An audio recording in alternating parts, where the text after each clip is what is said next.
Chapter 1537, Dead Ancestor God. Chapter 1537, Dead Ancestor God. The moment he said that, the dragon phoenix true body had already attacked. Nobody expected that someone would dare to attack beneath the noses of 2 barbarian patriarchs and 3 ancestor gods. This was the barbarian palace and the territory of the barbarian race. Even if the god race had a strong killing intent towards the dragon phoenix true body, they would not dare to attack here. Even Long Tsong and the other dragons were stunned and could not react for a moment, let alone the god and barbarian race. Isn't young Master Wei too bold? That was the only thought in the minds of many dragons. Earlier on, the dragons were still discussing how to avoid being killed by the god race. To think that the dragon phoenix true body would attempt to kill the firmament sovereign in front of everyone in the barbarian palace. The dragons had not expected that the gift mentioned by the dragon phoenix true body would be the life of the firmament sovereign. The firmament sovereign was slightly stunned with a startled expression. Before the sneer on his lips could disperse, the killing move of the dragon phoenix true body descended. It was too sudden. There was no warning at all. By the time the firmament sovereign realized what was happening, a snow-white and sharp saber had already descended from the skies. One could see clear dragon bones in the saber. That was the dermic weapon left behind by the Saber Emperor, the Dragon Soul Saber. An incomparably violent saber-chi circled around and formed a lifelike divine dragon. Opening its gigantic mouth, it let out a dragon roar. Almost at the same time, the dragon phoenix true body spoke at the same time and let out a resounding dragon roar. The 2 dragon roars fused perfectly and formed a resonance with extreme lethality. Roar! The dragon roar reverberated through the barbarian palace in a deafening manner. The dragon roar sounded in the ears of the firmament sovereign. The distance between the 2 of them was way too close. The firmament sovereign's ears hurt and his mind almost exploded. 2 blood arrows burst forth from his ears. The 2 god race mighty figures behind the firmament sovereign were slightly further away. However, they were even worse against the dragon roar. Poof! Poof! As though they were dealt with severe blows, the 2 god race mighty figures spat out a mouthful of blood. Their bodies released blood mists and clear blood scars appeared on their handsome faces. Furthermore, this was the god race. If it was any other living being, they might have died on the spot from that single dragon roar. For example, although the witch race was one of the primordial 9 races, they had weak bloodlines and physiques. The sound of such a terrifying dragon roar could shatter their bodies. However, it was different for the god race. The physiques and bloodlines of the god race were ranked at the top of the primordial 9 races and could fight against the dragon race. Furthermore, the firmament sovereign was the strongest monster incarnate of the god race in tens of thousands of years. Splash!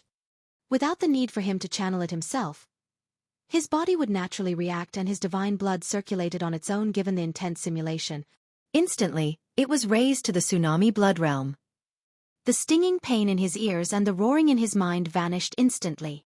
The firmament sovereign's eyes regained clarity. However, even so, he had already lost the initiative. Long Mo, how dare you? You have a death wish. The 3 ancestor gods were enraged and hollered, charging towards the dragon phoenix true body right away. Audacious! Insolent! The 2 barbarian patriarchs hollered as well and stomped on the ground. With a boom, their gigantic bodies soared into the air and charged towards the dragon phoenix true body. The barbarian race had to stop him. The fact that the dragon phoenix true body was rude to the barbarian race by attacking in their territory was secondary. If the firmament sovereign died in the barbarian palace, even if he was killed by the dragon phoenix true body, the barbarian race would not be able to escape responsibility and would definitely sow grudges with the god race. That was definitely not what the barbarian race wanted. The barbarian race had massive bodies and the 2 barbarian patriarchs crossed half the palace in 2 steps, descending above the dragon phoenix true body. The hearts of Long Tsong and the others skipped a beat. If the 5 primordial patriarchs were to attack, even the dragon phoenix true body who was a half-martial ancestor would die, let alone kill the firmament sovereign. The difference between a half-martial ancestor and a patriarch was a major cultivation realm. At the Dharma characteristic realm, the primordial races or some demons would awaken their innate divine powers. Although this innate divine power was known as a divine power, It was extremely different from the divine powers of the cultivation world. It was more like an innate ability. However, there were many innate abilities that could grow continuously as one's cultivation realm and cultivation advanced. After the primordial races entered the Mahayana realm, their innate divine powers would grow into true divine powers that could fight against the lesser, greater and even supreme divine powers of the cultivation world. In other words, the dragon phoenix true body that was still at the half-martial ancestor realm could not fight against patriarchs in terms of strength. A mocking look flashed through the firmament sovereign's eyes as he looked at the dragon phoenix true body that was inches away. Although the dragon phoenix true body attacked suddenly, he knew that he would not die with the protection of the ancestor gods. The dragon phoenix true body was courting death by doing this. Suddenly, the dragon phoenix true body conjured a strange dermic art with his left hand and spread his fingers, releasing a grey fog in his palm. Baron! The voice of the dragon phoenix true body sounded without any fluctuation. With the dragon phoenix true body as the center, an extremely strange dermic power fluctuation burst forth. Grey ripples appeared in the void and spread in all directions like water ripples, engulfing the firmament sovereign instantly.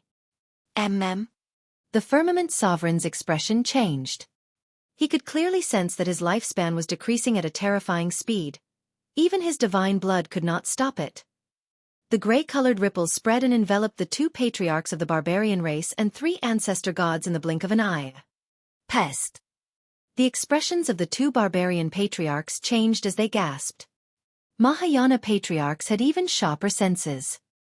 They could clearly sense that their lifespans were decreasing faster the closer they were to the dragon phoenix true body. The 5 Mahayana patriarchs released their divine powers at the same time, wanting to block the strange grey-colored ripples. But soon, the 5 Mahayana patriarchs realized that their divine powers could not defend against the deterioration of their lifespans. That dermic art ignored one's cultivation realm. Even their divine powers could not dispel it. Mahayana patriarchs had a long lifespan and human patriarchs had a lifespan of 100,000 years. The lifespans of barbarian patriarchs and ancestor gods were even longer. However, nobody would complain about having too much lifespan. The 2 barbarian patriarchs hesitated for a moment before retreating, breaking free from the grey-colored ripples for the time being. After all, the firmament sovereign was not the young master of the barbarian race. The 2 barbarian patriarchs did not want to lose thousands of years of their lifespans just to save someone from another race. It was not worth it. Although the 2 barbarian patriarchs retreated temporarily, the 3 ancestor gods could not. Among the 3 ancestor gods, there was an elderly man, an old lady and a middle-aged man. Needless to say, the middle-aged ancestor god was in his prime with a long lifespan and was fearless. Although the old lady was in her twilight years, she still had 10,000 years of lifespan remaining and could withstand the deterioration of 2,000 years per breath. However, that old man only had slightly more than 1,000 years to live. Before he arrived before the dragon phoenix true body, the old man's life force deteriorated rapidly without any chance of escaping. Right in front of everyone, the ancestor god died. Chapter 1538. Killing the God. Chapter 1538. Killing the God. Mahayana Patriarch. Furthermore, he was a patriarch of the god race. Even if he only had more than 1,000 years to live, the combat strength he could release was something that even human patriarchs had to avoid. However, under the shroud of Baron, the ancestor god withered like a leaf. His face was filled with wrinkles and his gaze was dim as he collapsed in the barbarian palace. A wary look flashed through the eyes of the 2 barbarian patriarchs. The firmament sovereign's expression changed. He was situated within Baron and could afford the lifespan deterioration for a short period of time. However, the true danger came from the dragon soul saber that descended from the skies. From the burst of the dragon roar to the release of Baron, the dragon soul saber of the dragon phoenix true body had not been retracted the entire time and was still slashing towards the head of the firmament sovereign. After the dragon phoenix true body released Baron, 2 barbarian patriarchs retreated and an ancestor god died. The remaining 2 ancestor gods slowed down under Baron as well. This meant that the firmament sovereign had to save himself. The 2 ancestor gods could only arrive if he could defend against Su Zimo's slash and buy some time.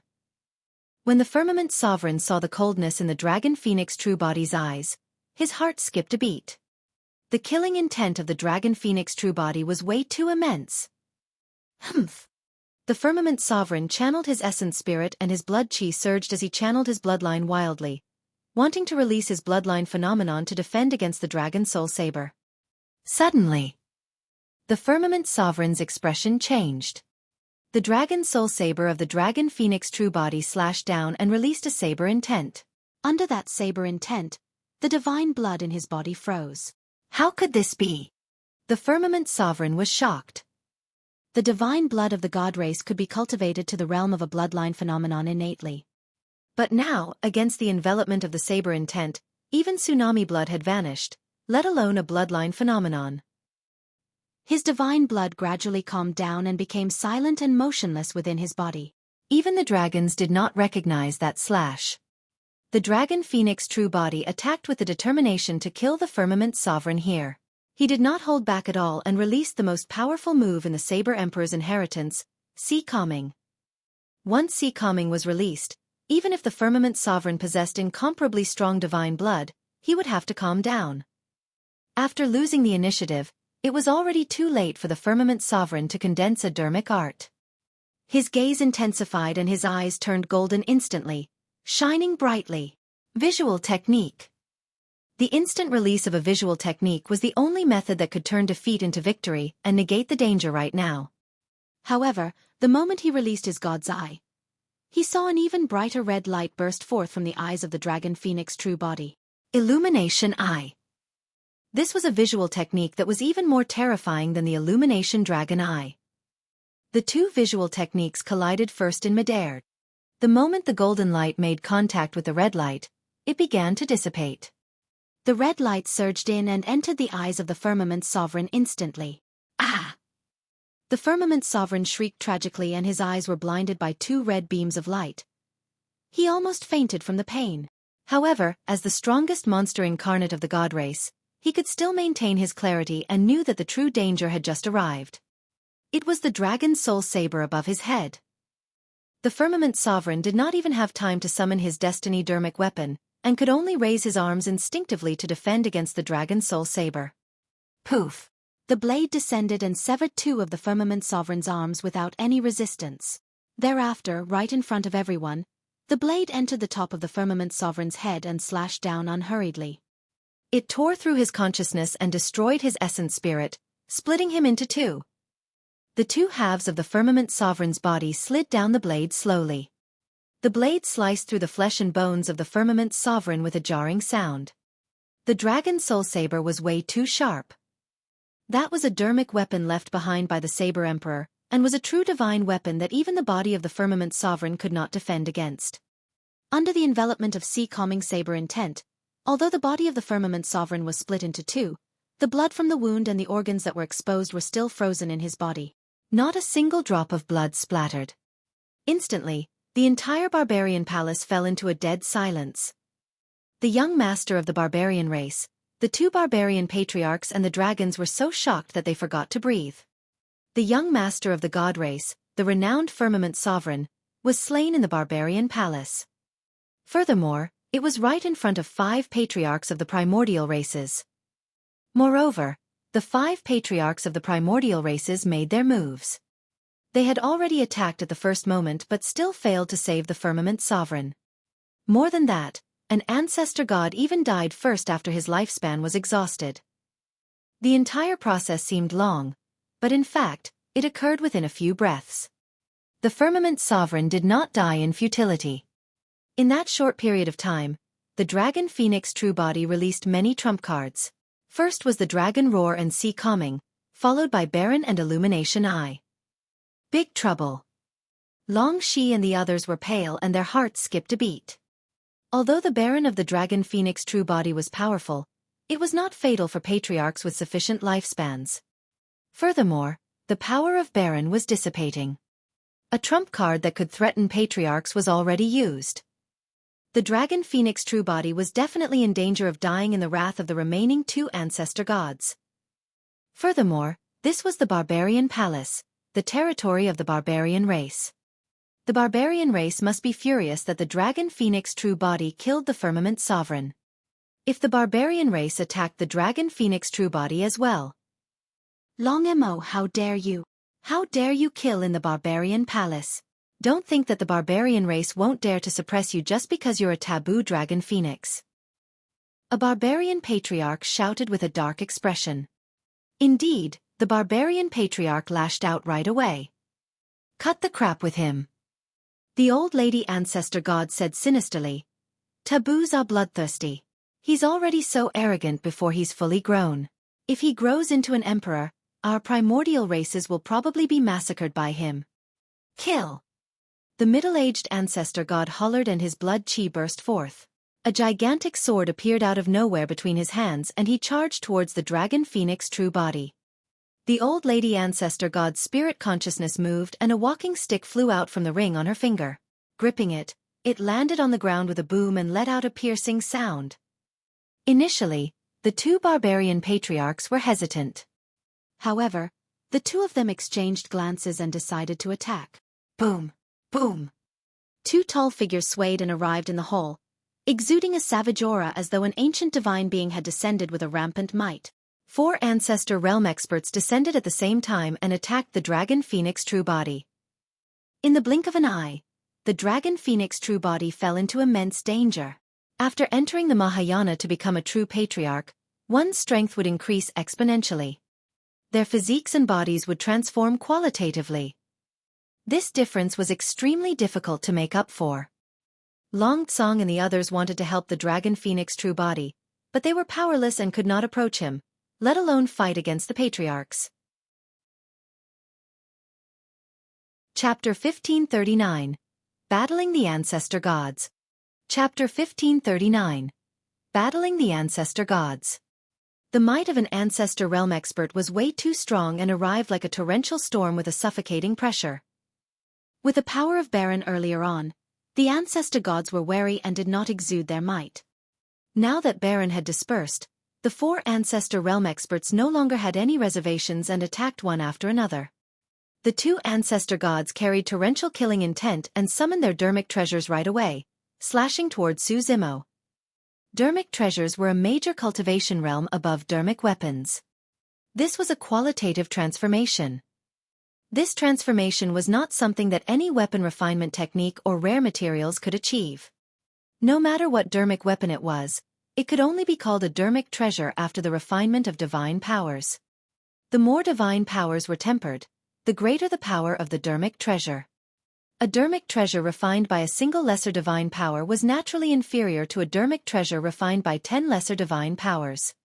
However, the refinement of 10 lesser divine powers could not compare to the refinement of a single greater divine power. However, be it greater or lesser divine powers, dermic treasures had an absolute advantage against dermic weapons. The dragon phoenix true body's gaze intensified and his blood chi surged as he roared into the skies. Under the powerful might of the 4 patriarchs, his figure changed rapidly. Roar! A dragon roar and phoenix cry burst forth. Immediately after, in front of everyone, the dragon phoenix true body vanished and was replaced by a gigantic living being. The dragon's head and tail were raised and it had a pair of gigantic wings on its back. It was shrouded in a red glow and was born from the flames, resembling a god that controlled flames. The claws beneath the massive living being's abdomen were sharp, as though they could tear any living being apart. A terrifying might burst forth from the living being that was comparable to the 4 Ancestor realm experts. The 2 ancestral barbarians and 2 Ancestor gods froze for a moment against the pressure. The bloodline of the god race was strong. However, against that massive living being, the bloodline of the god race was suppressed. That was the might of a taboo. The dragon phoenix had descended. The temperature of the barbarian palace rose. Long Tsong and the others retreated with shocked expressions. Although the dragon phoenix true body had long returned to the Dragon Bone Valley, even they were seeing the true form of the dragon phoenix for the first time. The shock and impact was indescribable. In the middle of the barbarian palace, the collision of the dragon phoenix and the 4 patriarchs caused the surrounding space to distort. If Long Tsong and the others did not retreat and were sucked in by accident, there was a high chance they would be torn into pieces. If he continued in his human form, it would be difficult for the Dragon Phoenix true body to fight the four patriarchs. He could only fight if he transformed into his true form of a Dragon Phoenix and channeled his combat strength and bloodline to its limits. A hesitant look flashed through the eyes of the two Barbarian patriarchs when the Dragon Phoenix's true form appeared. They did not wish to offend the God race nor the Dragon race. Furthermore, the Dragon race had a taboo in this generation. The two Ancestor gods did not hesitate at all. When they saw the taboo true body, their killing intent intensified and they were the first to reach the Dragon Phoenix true body. Even if it's a taboo, the God race will dare to kill it. The middle-aged Ancestor god said murderously. Although the Dragon Phoenix was a taboo, he felt that it had not grown completely yet. This was the best opportunity to kill the taboo. The middle-aged Ancestor god swung the gigantic sword in his hands and his blood chi surged, releasing a blinding golden light that slashed down at the wings of the Dragon Phoenix true body. As for the old lady, she swung her walking stick towards the Dragon Phoenix true body's head. Although she was already in her twilight years, her burst power was still extremely powerful and shocking. The combination of the two of them slashed and twisted, sealing the path of the Dragon Phoenix true body completely. This walking stick was made from the true bones of an ancestral dragon. The ancestral dragon's resentment was sealed within, and it was refined with the blood of the ancestral dragon for 7,749 years. The old lady said sinisterly, "Taboo, I'll let you have a taste of the might of my dragon head walking stick." Roar! As the divine blood surged in the old lady's walking stick, a gigantic menacing dragon head appeared and let out a resounding dragon roar. After the head of the divine dragon charged out, its eyes were bloodshot and filled with endless resentment. It had lost its rationality completely and seemed like it wanted to destroy all living beings in the world. Even against the taboo Dragon Phoenix, there was no fear in the divine dragon's eyes. Clang! Clang! The 5 claws beneath the Dragon Phoenix true body extended at the same time and grabbed the gigantic sword that was slashing down from midair. "You must have a death wish." The middle-aged Ancestor god harumphed coldly. There were claw shadows and a cold glint. Clang! Clang! Clang! Sparks flew as the Dragon Phoenix claw collided repeatedly against the Ancestor god's gigantic sword. The gigantic sword could not sever the Dragon Phoenix claw. Instead, it was gripped tightly by the Dragon Phoenix claw and the blade was locked without budging at all. At the same time, the Dragon Phoenix true body flapped its wings and smashed towards the incoming divine dragon's head, shattering it. Immediately, the Dragon Phoenix true body opened its mouth and bit the incoming dragon head walking stick. The old lady was shocked as well and pulled her dragon head walking stick instinctively, wanting to retreat. However, it did not budge no matter how she tugged with all her might. Although the dermic treasures of the middle-aged Ancestor god and the old lady were powerful, they were still dermic treasures refined with lesser divine powers. However, as a taboo, the Dragon Phoenix true body's strongest and most lethal parts of his entire body were the Dragon Phoenix claws below his abdomen and his sharp fangs. The Ancestor god dermic weapons could not injure the Dragon Phoenix true body either. Instead, they were controlled by the Dragon Phoenix true body and both parties exerted strength. The expressions of the middle-aged Ancestor god and old lady changed slightly. Their combined strength could not retrieve their weapons. "Barbarian race, what are you waiting for?" Suddenly, the middle-aged Ancestor god hollered. The two Barbarian patriarchs exchanged glances. After a moment of hesitation, they charged forward and swung their fists to suppress the Dragon Phoenix true body. Their gigantic fists descended like mountains with a terrifying might. Swoosh! The Dragon Phoenix true body did not turn back at all. He swayed his tail that was burning with scarlet flames and whipped the fists of the two Barbarian patriarchs with a loud bang. Boom! It was earth-shaking. Even the Barbarian palace trembled violently. Thud, thud, thud. The two Barbarian patriarchs could not help but retreat continuously with shocked expressions. The burst power of the Ancestor realm that they released was returned by a single tail whip of a half-martial Ancestor Dragon Phoenix. Furthermore, after the exchange with the Dragon Phoenix tail, the two Barbarian patriarchs received scarlet flames that refused to extinguish on their fists. The flames even burned along the arms of the two Barbarian patriarchs. The thick fur on the Barbarian patriarchs' arms turned into ashes before long. The two barbarian patriarchs flapped the flames on their bodies in a flustered manner, and only extinguished the flames after a long time. Of course, although the flames burned their fur to ashes, they could not injure their bodies. The bloodline and essence spirit of the barbarian race were relatively ordinary. Their physical bodies were the strongest. That strength was not only in terms of the strength of one's body, but also their burst power and defense. Even after being burned by the flames of the dragon phoenix for a long time, the skin of the two barbarian patriarchs merely turned black from the sear without any injuries. Chapter 1540, Rebirth. Chapter 1540. Rebirth. After the dragon phoenix true body pushed back the two barbarian patriarchs, he suddenly exerted strength and flapped his gigantic wings. He soared into the air and shook his dragon head, ripping wildly with 5 claws. The expressions of the two ancestor gods changed. Initially, they were in a stalemate with the dragon phoenix true body because of the ancestor god dermic treasures in their hands. Neither party was willing to relent. Now that the dragon phoenix true body suddenly exerted strength, the two ancestor gods could not control their bodies and were yanked far away by the dragon phoenix true body, flung into the air. The two ancestor gods gripped their dermic treasures tightly and were dizzy from the dragon phoenix true body's toss. If they did not let go, the bones in their bodies would shatter. The two ancestor gods could only let go and abandon their dermic treasures for the time being. The dragon phoenix true body snatched away 2 dermic treasures and threw them casually on the ground. He glared in the direction of the two ancestor gods and suddenly opened his mouth. Swoosh! An incomparably scorching scarlet flame burst forth from the mouth of the dragon phoenix true body that contained an extremely terrifying power, as though it could burn everything in the world to ashes. It was the divine phoenix flame. That was the innate divine power of a taboo dragon phoenix. Up till now, there was no living being's flame in Tianhuang mainland that could go against the dragon phoenix flame. Thin tears appeared in the void everywhere the dragon phoenix flame passed.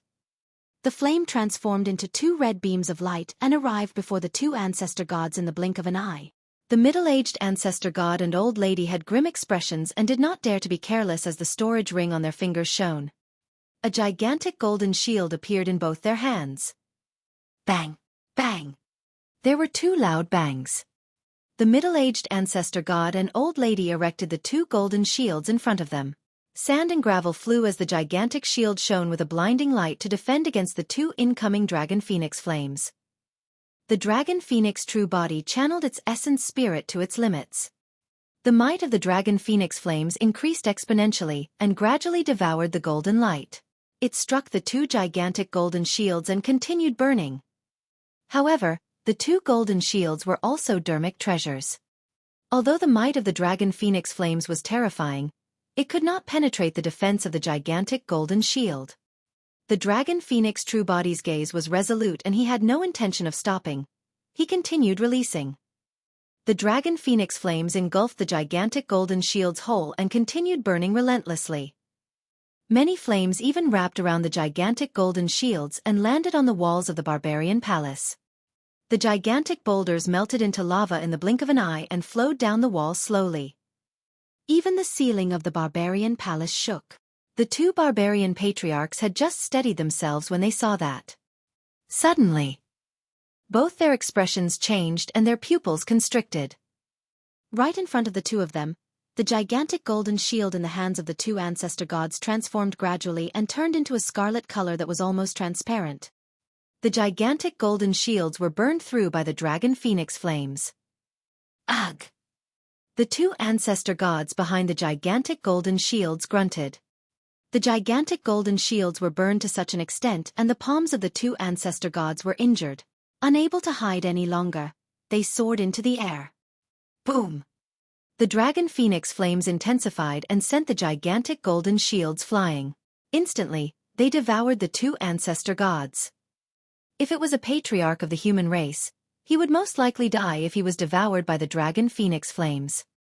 However, the figures of the 2 ancestor gods were still extremely clear in the scarlet flames. They were filled with a powerful aura and shone brightly. Use our divine blood as a medium and destroy it. The middle-aged ancestor god bit his tongue gently and spat out a stream of golden divine blood. The divine blood contained an extremely tremendous energy that scattered into the dragon phoenix flames. Instantly, the flames were extinguished and smoke billowed. The reaction of the two ancestor gods was fast enough. However, they were still burned badly by the dragon phoenix flames and many holes appeared on their clothes. Even their bodies were burned. Of course, given the bloodline and immense regeneration capabilities of the ancestor gods, that bit of injury was nothing. The divine blood sizzled when it collided against the dragon phoenix flames. Smoke billowed and mist rose. Be it the dragon phoenix flames or the divine blood, both contained immense energy. The mist created by the collision of the two energies was shocking. Watch out! Right then, the warning of the two barbarian patriarchs sounded. Immediately after, a chilling killing intent descended. The hearts of the middle-aged ancestor god and old lady almost jumped out of their throats. Not good. Both of their expressions changed and they sensed the aura of death. The divine blood collided with the dragon phoenix flames and created a mist of chi that blocked the middle-aged ancestor god and old lady's vision and senses. However, the dragon phoenix true body knew their location accurately. The moment the mist rose, the dragon phoenix true body attacked. The wings flapped and the dragon phoenix true body transformed into a streak of red light. Instantly, he arrived before the two ancestor gods and extended 5 sharp claws to envelop the middle-aged ancestor god. At the same time, the dragon phoenix true body opened his mouth and bit in the direction of the old lady. Poof, poof, poof. The middle-aged ancestor god's path of retreat was sealed by the 5 dragon phoenix claws and his powerful body was torn into pieces in the blink of an eye. Golden divine blood splattered everywhere. His organs were splattered all over the ground with a torrential blood chi. Snap! The mouth of the dragon phoenix true body snapped the old lady's body into 2 instantly. Bang! The phoenix's tail descended and whipped the 2 halves of the body heavily, turning them into blood mists without any corpse left. Although the old lady was in her twilight years, she was an ancestor god after all. The dragon phoenix true body was afraid that he could not bite the old lady to death with a single bite and his tail followed up with a fatal attack, whipping the old lady into a blood mist. In the blink of an eye, 2 ancestor gods were dead. One was torn apart by the dragon phoenix true body. The other one was even worse. She was turned into a blood mist without any body remaining. The dragon phoenix true body panted slightly. Apart from the fact that the power of the taboo was strong enough, the more important reason why the 2 ancestor gods could be killed was because they did not use any divine powers. The 2 ancestor gods believed that the power of the ancestor realm was enough to kill the dragon phoenix true body. However, the 2 of them had not expected that the dragon phoenix's power would even surpass them after he transformed into a complete taboo body. The battle seemed to have ended. However, the 2 barbarian patriarchs had strange expressions as they shook their heads gently. The dragon phoenix true body frowned and his heart skipped a beat when he recalled something. As expected of a taboo, even at the half-martial ancestor realm, it can fight against patriarchs in terms of strength. Right then, the middle-aged ancestor god's voice sounded with deep resentment. We were way too careless. The old lady's voice sounded at the same time as she said slowly, we should have used our divine powers right away to kill him. In the void, the divine blood of the middle-aged ancestor god and old lady coagulated without dispersing. Soon, right in front of everyone, the 2 divine bloods gathered rapidly and appeared once more in the blink of an eye. The 2 ancestor gods were perfectly fine without any injuries on their bodies. As long as their essence spirits were not dead, they could use blood rebirth. Those were the means of the Mahayana realm. Chapter 1541. Heavenly God Descent. Chapter 1541. Heavenly God Descent.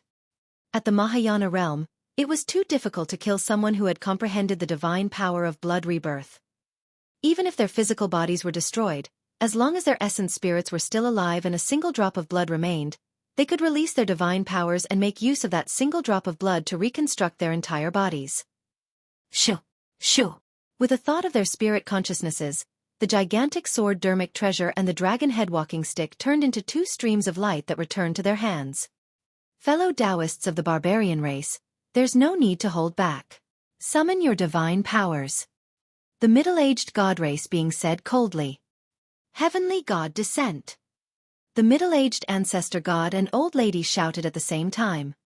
A powerful might descended from the skies and entered the two of them. Instantly, golden lights burst forth from their bodies.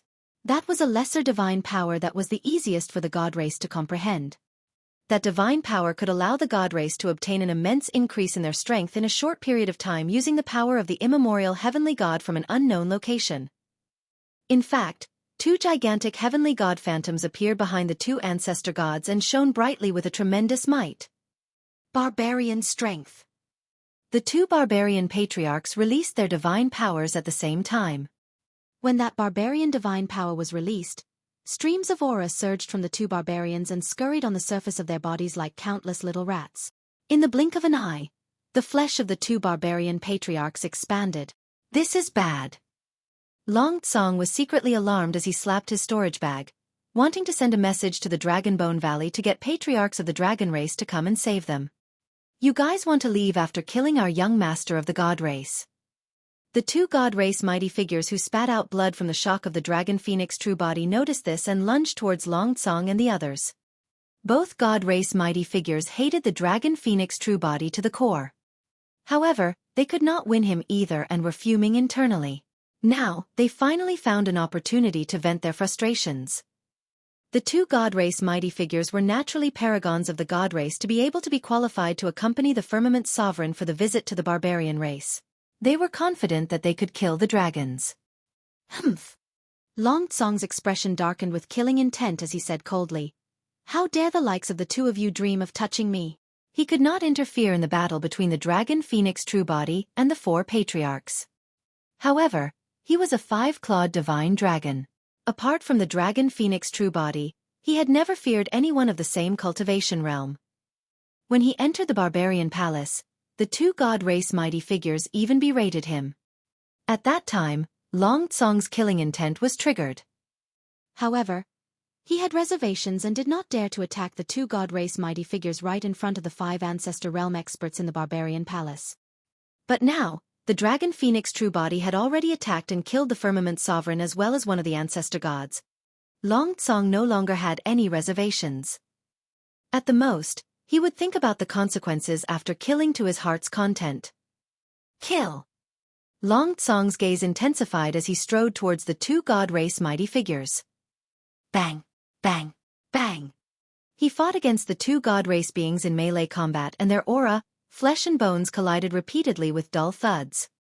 Instantly, the bloodlines of Long Tsong and the two god race beings were raised to the tsunami blood realm. However, the moment they exchanged blows, the two god race mighty figures shuddered and their eyes were filled with shock. Although the two of them were paragons of the god races and joined forces, they were still suppressed by Long Tsong. After just a few rounds of head-on collisions, both their arms were numb from the shock and their teeth ached while their organs were severely shaken. This was an absolute suppression in terms of strength. What was even more shocking was that Long Tsong had yet to transform into his true form as a dragon. If Long Tsong were to transform into his true form, his combat strength would increase by at least 30%. Bloodline phenomenon. The two god race beings did not hesitate and released their bloodline phenomenons right away. Two ancient and mysterious pyramids appeared beneath the two of them with millions of living beings prostrating around them in pious prayers. An endless stream of power surged into the two god race mighty figures. The auras of the two god race mighty figures were rising rapidly. Roar! Suddenly, Long Tsong reared his head and howled into the skies, letting out a resounding dragon roar. Immediately after, his blood chi surged and gushed. In the blink of an eye, a menacing and massive divine dragon was formed behind him. The divine dragon was covered in green scales and had a sharp gaze. It had 2 horns on its head and 5 claws beneath its abdomen that shone with a cold glint. A tremendous might of the dragon race descended. 5-clawed divine dragon. The two god race mighty figures could not help but exclaim with widened eyes when they saw the divine dragon phantom. A 5-clawed divine dragon was the most noble and powerful bloodline of the dragon race. The two of them had not expected that this follower of the dragon phoenix true body would actually be a 5-clawed divine dragon. After the 5-clawed divine dragon appeared, the millions of living beings that were kneeling around the pyramid raised their heads with horrified expressions. Even the gods on the pyramids could not protect them. Boom! The divine dragon phantom soared into the air and smashed towards the two pyramids with a loud bang. Crack, crack, crack. Cracks appeared on the two pyramids and countless gravel rolled down. The pyramids collapsed. The two god race mighty figures shuddered as though they were struck by lightning. Right then, another dragon roar sounded. The terrifying five-clawed divine dragon charged towards them. It's just a bloodline phenomenon. How much power do you have left? A god race mighty figure hollered and swung the sword in his hands, wanting to shatter the divine dragon phantom. In his opinion, although the divine dragon phantom destroyed their pyramids, it had lost most of its power and was left with almost nothing. Clang! When his gigantic sword struck the divine dragon, it slid down the gigantic dragon scales and sparks flew. It did not manage to cut in. The god race being's eyes widened and he suddenly felt chills run down his spine as he was horrified internally. Something's not right. This isn't a bloodline phenomenon. No matter how realistic a bloodline phenomenon was, it was formed from blood chi. When the god race being slashed down, he struck actual dragon scales and flesh. Not good. The god race being yelled. It's his true form. The true form of a five-clawed divine dragon. Although he realized it, it was too late. While Long Tsong released his bloodline phenomenon, he transformed into his true form of a five-clawed divine dragon and charged forward at the same time without giving the two god race mighty figures a chance to struggle. Long Tsong opened his gigantic dragon mouth and bit a god race mighty figure. There was a swoosh. Long Tsong's mouth closed. The god race mighty figure vanished and was crushed into a meat sludge by Long Tsong. Golden divine blood flowed slowly through the gaps in Long Tsong's teeth. Boom! Long Tsong waved his dragon tail. Before the other god race mighty figure could react, a huge shadow enveloped him and whipped his body into a blood mist without a corpse left. God race mighty figures did not have capabilities such as blood rebirth. The mighty figure's body and essence spirit were destroyed by the divine dragon's tail whip and he died.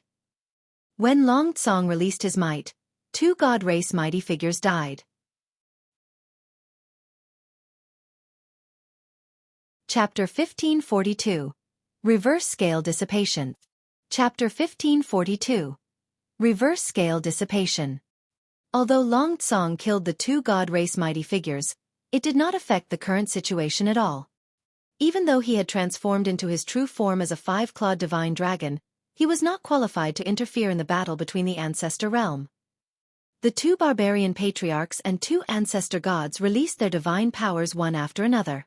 However, the dragon phoenix true body still had a calm expression without any fear. It was indeed difficult for one to die after advancing to the Mahayana realm and comprehending blood rebirth. However, difficult to die did not mean impossible to die. Otherwise, the human race would not have lost so many patriarchs over the years. Even for Mahayana patriarchs, damage to their essence spirits were absolutely fatal. Once the essence spirit was destroyed and one's soul was dispersed, even if their bodies were intact, it would mean death and dissipation of their consciousness. There was another way.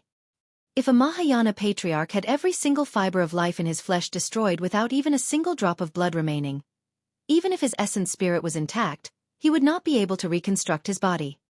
The combat strength of Mahayana patriarchs who lost their bodies was reduced, and it was much easier to kill them later on. The dragon phoenix true body had a cold expression. The blood rebirth of Mahayana patriarchs could not scare him. He possessed a secret skill that could kill essence spirits directly. The reverse scale.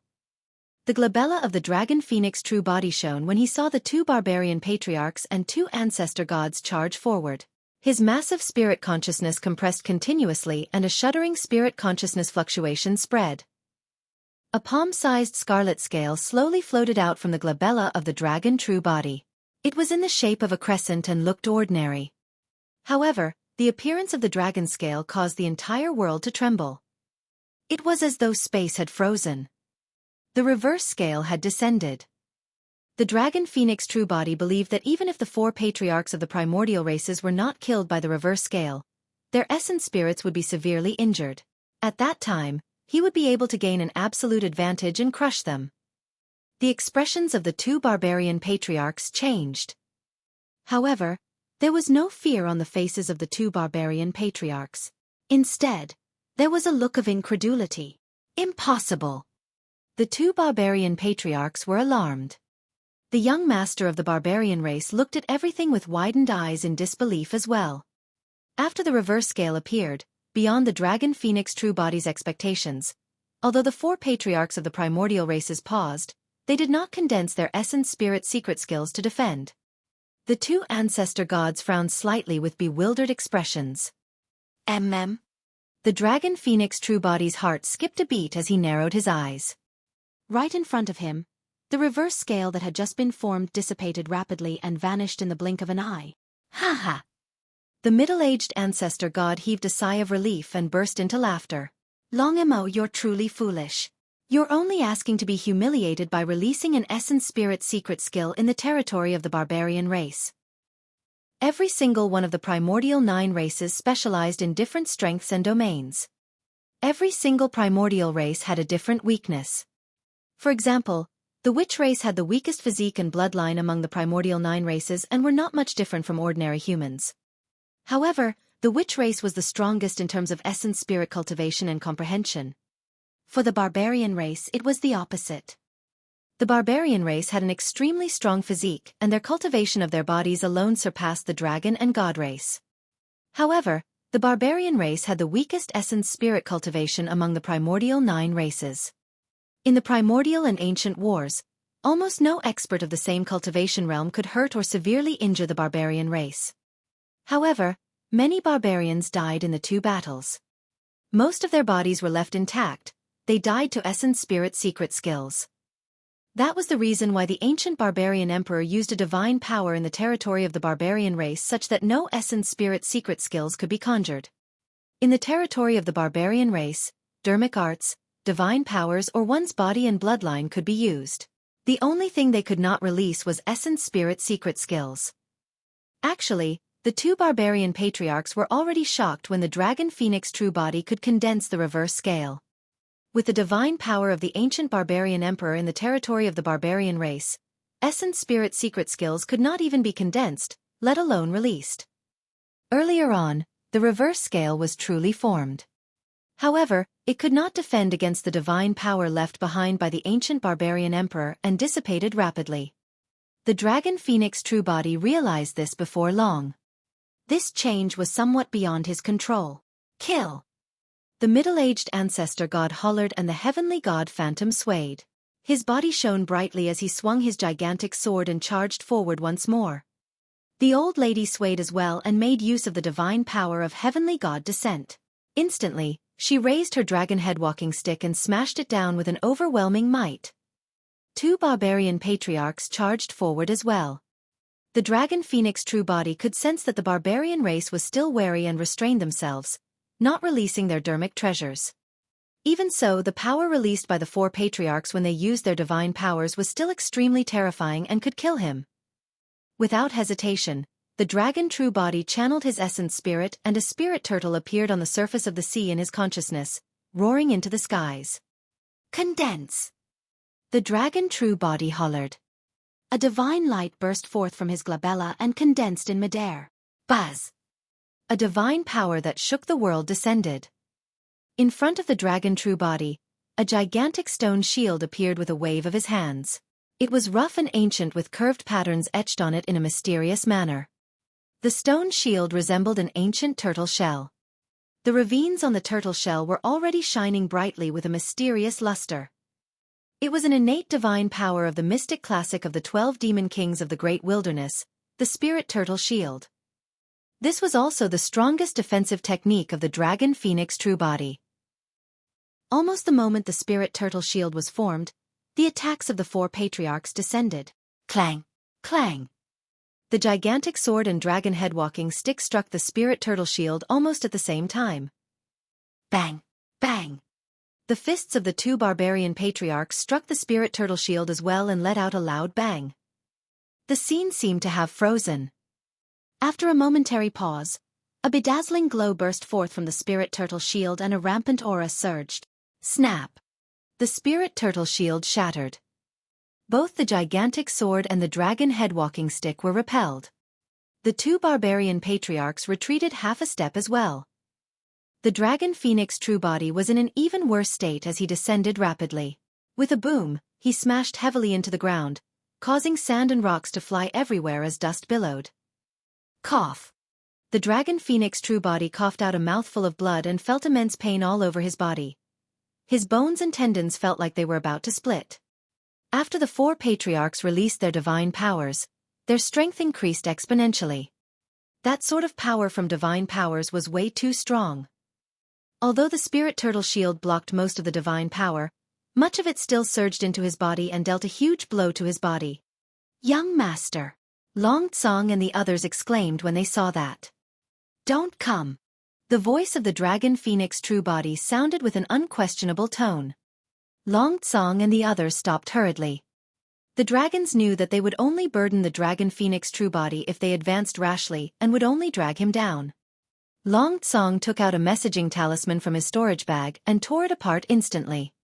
Turning into a streak of light, the talisman sped out of the barbarian palace. Bang! Before the streak of light flew out of the barbarian palace, it was grabbed by a gigantic palm and crushed instantly. The figure of the young master of the barbarian race appeared. Chapter 1543. 10 Great Demon Kings.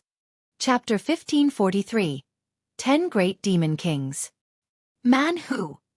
Long Tsong was enraged and hollered. "What are you doing? If the young master dies in your barbarian palace, prepare to endure the wrath of the dragon race." A wary look flashed through the eyes of the young master of the barbarian race when he heard that. He gripped his fists gently and said in a deep voice, "Long Tsong, your young master was the one who broke the rules in this matter first. You can't blame us for attacking." Even so, his tone clearly softened. The young master of the barbarian race continued, "Furthermore, even if you send a message back to the Dragonbone Valley now, it'll definitely be too late. Long Mo won't be able to last that long against the combined forces of four patriarchs." Boom! Before his sentence was finished, a loud bang sounded from the battlefield. The middle-aged ancestor god and old lady summoned their dermic treasures and chased after the dragon phoenix true body, slashing down viciously. The gigantic sword sliced the ground of the barbarian palace into two. The power of divine powers released by the dragon head walking stick even created a huge pit in the ground. "Master!" Solitary Cloud cried with bloodshot eyes. He wanted to charge forward and fight the middle-aged ancestor god and old lady to the death, but he was held back by Long Tsong. "The young master isn't dead yet," Long Tsong hollered. True enough. There was no sign of the dragon phoenix true body in the gigantic pit on the ground. The attacks of the two ancestor gods missed completely. The expressions of the middle-aged ancestor god and old lady changed slightly. Suddenly, a chilling killing intent descended and the figure of the dragon phoenix true body appeared behind the old lady. His 5 claws covered the skies as he grabbed towards her. "Watch out!" The middle-aged ancestor god hollered and swung the gigantic sword in his hands, slashing towards the dragon phoenix true body. The two experts of the barbarian race attacked from behind as well. The dragon phoenix true body frowned slightly and the 2 pairs of gigantic wings behind him flapped. He transformed into a scarlet golden streak of light and vanished on the spot instantly. It was too fast. The attacks of the 4 patriarchs of the primordial races missed. 2 pairs of wings. The 4 patriarchs were slightly stunned. They could clearly see that apart from the pair of scarlet wings on the back of the dragon phoenix true body, there was an even larger pair of golden wings. His wings shone with a resplendent glow and were magnificent without any flaws. It was the second divine power of the mystic classic of the 12 demon kings of the great wilderness, extreme speed. During his cultivation in the ancestral dragon ground in the past few years, the dragon phoenix true body's comprehension of that divine power deepened and his chemistry with the dragon phoenix wings improved as well.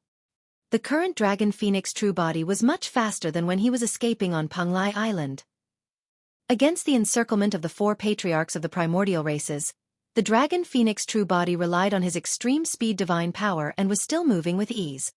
Although the 4 patriarchs of the primordial races were strong, they could not touch the dragon phoenix true body at all. Not only that, if the two ancestor gods relaxed their minds, they would suffer from the killing move of the dragon phoenix true body and encounter danger repeatedly. No, this won't do. The middle-aged ancestor god was secretly alarmed. If this continued, they would be disadvantaged instantly in terms of strength once their divine powers dissipated and the heavenly god phantom disappeared. At that time, the four of them would definitely not be able to defend against the killing power of the dragon phoenix. We have to force him to fight us head-on. The middle-aged ancestor god sent a voice transmission to the old lady using his spirit consciousness as he chased. I'll go deal with those cubs from the dragon race and force him to show himself. The old lady sneered coldly and left the battlefield after saying that. She leaned on her dragon head walking stick and lunged towards Long Tsong and the others with a murderous intent. The dragons were shocked. They could not defend against the power of the ancestor god at all. Even as a five-clawed divine dragon, Long Tsong was as insignificant as an ant against the power of an ancestor god. Boom! Boom!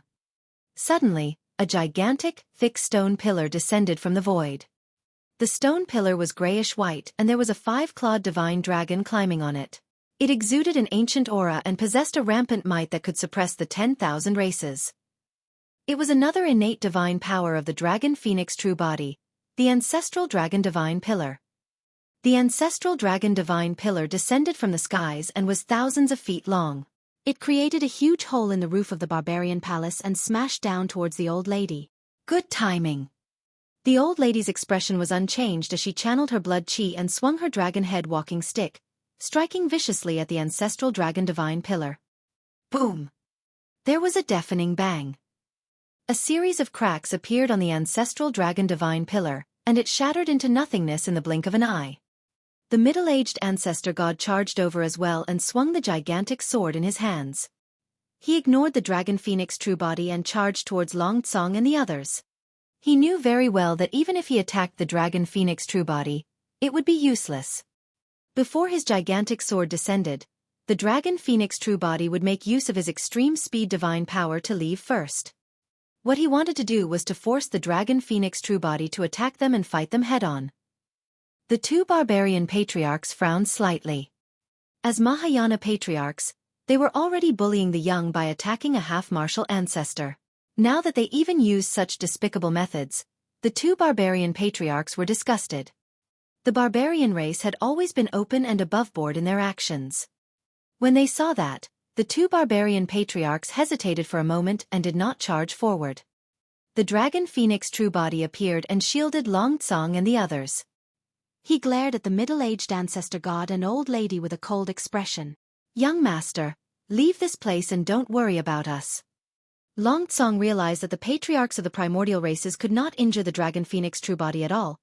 That was the reason why they were now the targets of the attacks. That's right, leave first. Long she urged as well. Nobody will be able to leave today. The old lady said sinisterly. Leave. The dragon phoenix true body had a burning gaze and said slowly with a murderous aura, since I chose to attack, I had no intention of leaving. Furthermore, you guys won't be able to leave today either. The two ancestor gods wanted to kill the dragon phoenix true body. However, neither of them realized that the dragon phoenix true body wanted to kill them as well. The blood chi of the dragon phoenix true body surged and the sound of a tsunami echoed. His aura rose continuously without any signs of stopping. Scarlet demonic chi rumbled around the dragon phoenix true body. Within the blazing flames, ancient demon kings with shuddering gazes were swiftly formed one after another. Wild bovine demon king. Stone bear demon king. Anaconda demon king. Sanguine ape demon king. Divine steed demon king. Hell tiger demon king. Wind leopard demon king. Desolate ocean dragon king. Sea calming turtle. After the 9 demon kings, a 10th demon king appeared, the golden rock. The 10 demon kings were born from the flames and descended one after another. They were filled with a powerful aura and had sharp claws and fangs. Their demon eyes shone with a violent glint as they circled around the dragon phoenix true body. Roar! Under the protection of the 10 demon kings, the dragon phoenix true body had a torrential aura as he howled into the skies, letting out a roar that could break metal and rocks. The 10 demon kings roared at the same time. The roar resonated and reverberated through the barbarian palace. The entire hall began to shake as dust fell endlessly, as though it was about to collapse the next moment. The young master of the barbarian race sat on the ground with a shocked expression after being struck by a gigantic air current. The 2 ancestor gods that were charging over were the first to be struck. Their ears hurt from the roar and their minds buzzed. The expressions of the 2 ancestor gods turned pale. Chapter 1544. Great Light Technique. Chapter 1544. Great Light Technique. Is that a bloodline phenomenon? The pupils of the 2 ancestor gods constricted. What bloodline phenomenon could produce such a scene? The aura released by the 10 demon kings was practically about to sweep through the 9 heavens and 10 earths. The heavenly god phantoms behind the 2 ancestor gods turned blurry against the auras of the 10 demon kings and began to sway as though they were about to disperse. After comprehending the divine power of the second ball of light in the dragon phoenix true body's consciousness, the power of the bloodline phenomenon increased exponentially with the addition of another demon king. The old lady's heart skipped a beat as though she recalled something. Suddenly, she retreated and arrived beside the corpse of the firmament's sovereign. With a casual scoop, she removed the storage ring on the latter's finger. Kill! The dragon phoenix true body frowned slightly and vaguely realized something. He channeled the 10 demon kings and charged towards the middle-aged ancestor god and the old lady. The 10 demon kings roared and demonic chi surged, tearing the heavens and earth as their chi devoured everything in sight. The old lady's spirit consciousness moved and she took out a jade scroll from the storage bag of Firmament's sovereign. She smiled sinisterly at the dragon phoenix true body and crushed the jade scroll. Buzz! The void trembled. The jade scroll shattered and released an incomparably blinding light that purged away all the darkness in the barbarian palace. Beams of light filled the air with a terrifying power. Not good.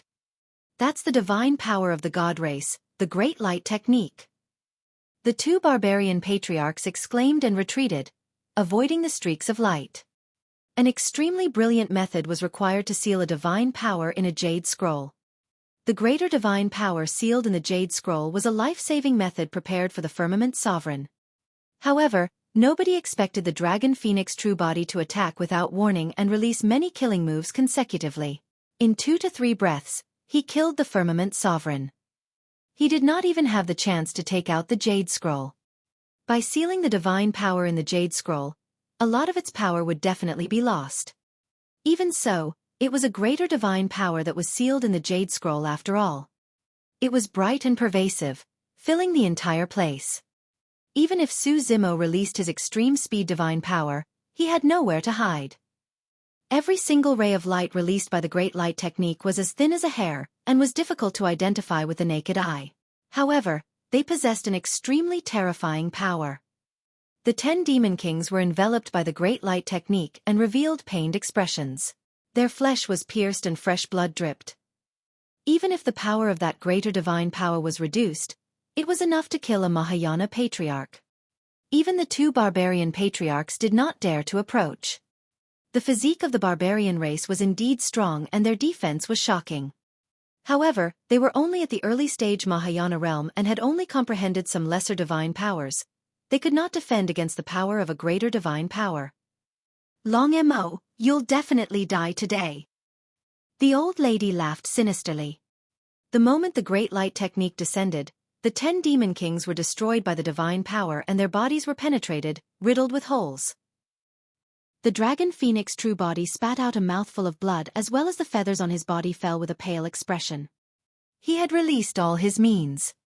If it was just the 2 ancestor gods, the dragon phoenix true body would definitely be able to kill them here given his combat power. But now that small jade scroll had changed the situation completely. As though he sensed the danger the dragon phoenix true body was in, the mystic classic of the 12 demon kings of the great wilderness circulated within his body. After the 10 demon kings dissipated, they turned into rich demonic chi rapidly. Scarlet demonic chi surged and a blood-colored butterfly appeared behind the dragon phoenix true body in the blink of an eye.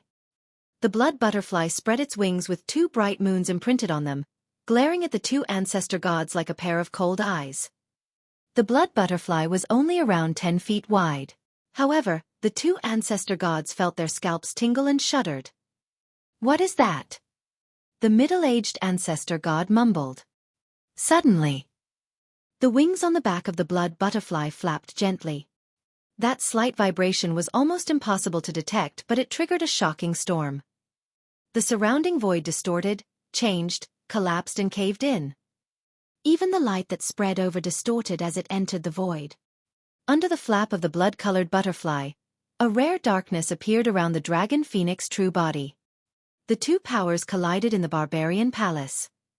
A moment later, the light gradually dispersed. The blood-colored butterfly vanished as well. The dragon phoenix true body had a dispirited expression and fell from midair with his eyes closed. Blood was dripping from his body, and he was severely injured after being penetrated by the power of light. In truth, if not for the protection of the 10 demon kings and the final defense of the blood-colored butterfly, the great light technique would have been enough to kill the dragon phoenix true body. Although he was a taboo, he was only a half-martial ancestor and had not advanced that final step yet.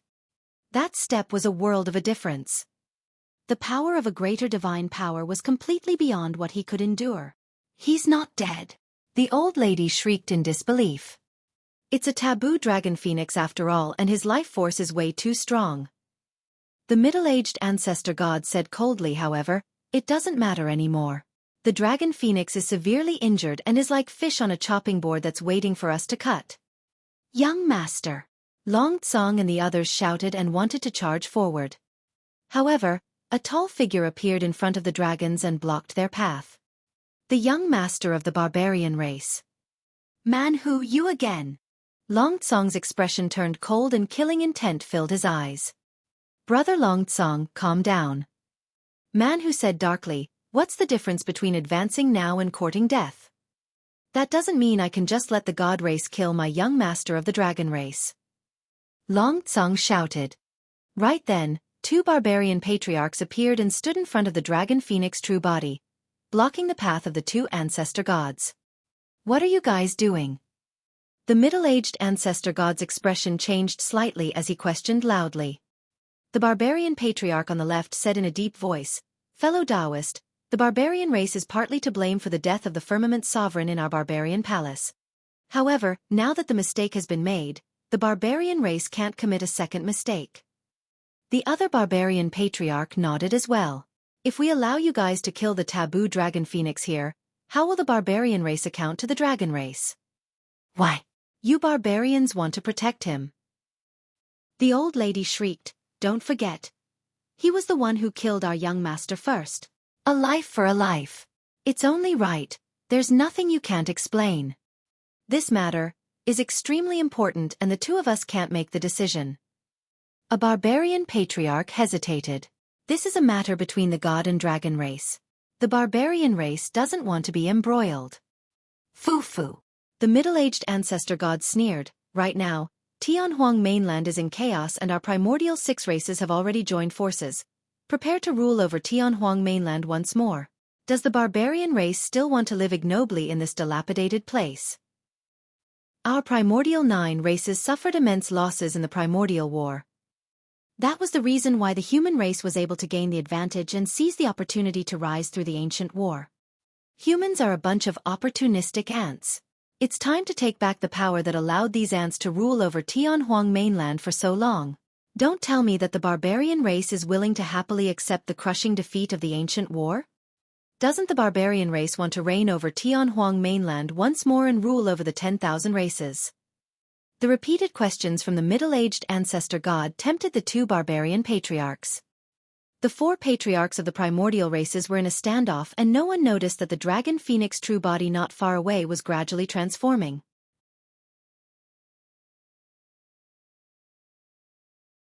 Chapter 1545. 6 Tusk Divine Elephant. Chapter 1545. 6 Tusk Divine Elephant. The Great Light technique was a great divine power of the god race and was extremely powerful. Even with the resistance of the 10 demon kings and the blood-colored butterfly, beams of light seeped into the dragon phoenix true body. Although the light seemed gentle, it possessed a fatal killing intent. Light could bring about life, but it could also cause destruction. The flesh and organs of the dragon phoenix true body gradually deteriorated under the penetration of the light. His flesh withered rapidly and the flames on his body were extinguished. His wings dimmed and gradually decayed. This was a greater divine power after all. Even with the shocking regeneration capabilities of the dragon phoenix true body, it was useless. As though it was sentient, the light surged into the consciousness of the dragon phoenix true body and broke through it without any obstruction. The light wanted to kill the essence spirit of the dragon phoenix true body. However, the light was slightly stunned when it broke through the consciousness. It was truly a sea of consciousness. His massive and pure spirit consciousness materialized into an ocean. It was dark, cold and deep. In that ocean, there was a gigantic spirit turtle. A mighty and sharp cry sounded from the firmaments. A golden rock soared through the 9 heavens and spread its wings, covering thousands of kilometers instantly. The gaze of the golden rock was sharp as it circled in the skies, glaring at the ball of light that had entered his consciousness. In the middle of his consciousness hovered 2 fist-sized balls of light that revolved around the scarlet-haired essence spirit with a terrifying aura. It was unknown what they were nurturing. The light of the great light technique gathered rapidly and formed a bedazzling spear in the blink of an eye, piercing towards the scarlet-haired essence spirit. Whoosh! The spear of light tore through the air with an ear-piercing sound. The spear of light contained the power of divine powers, and even the flesh of the dragon phoenix true body could not defend against it. The scarlet-haired essence spirit would definitely die if it was struck. The spirit turtle in the consciousness floated in silence. The golden rock soared above the firmaments and did not act rashly. The 2 demon kings merely glared at the spear with cold gazes. Just as the spear was about to strike the scarlet-haired essence spirit, a ball of light around him floated over and blocked it. Poof! It was unknown whether the power of the spear of light was too strong or if the ball of light was too weak. The moment the spear of light descended, the ball of light was pierced.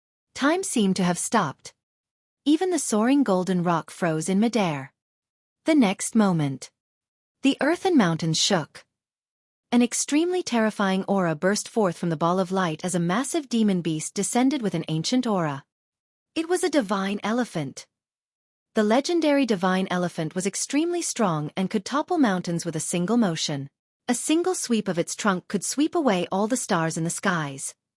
Every single inch of flesh on the gigantic body of the divine elephant possessed an explosive power.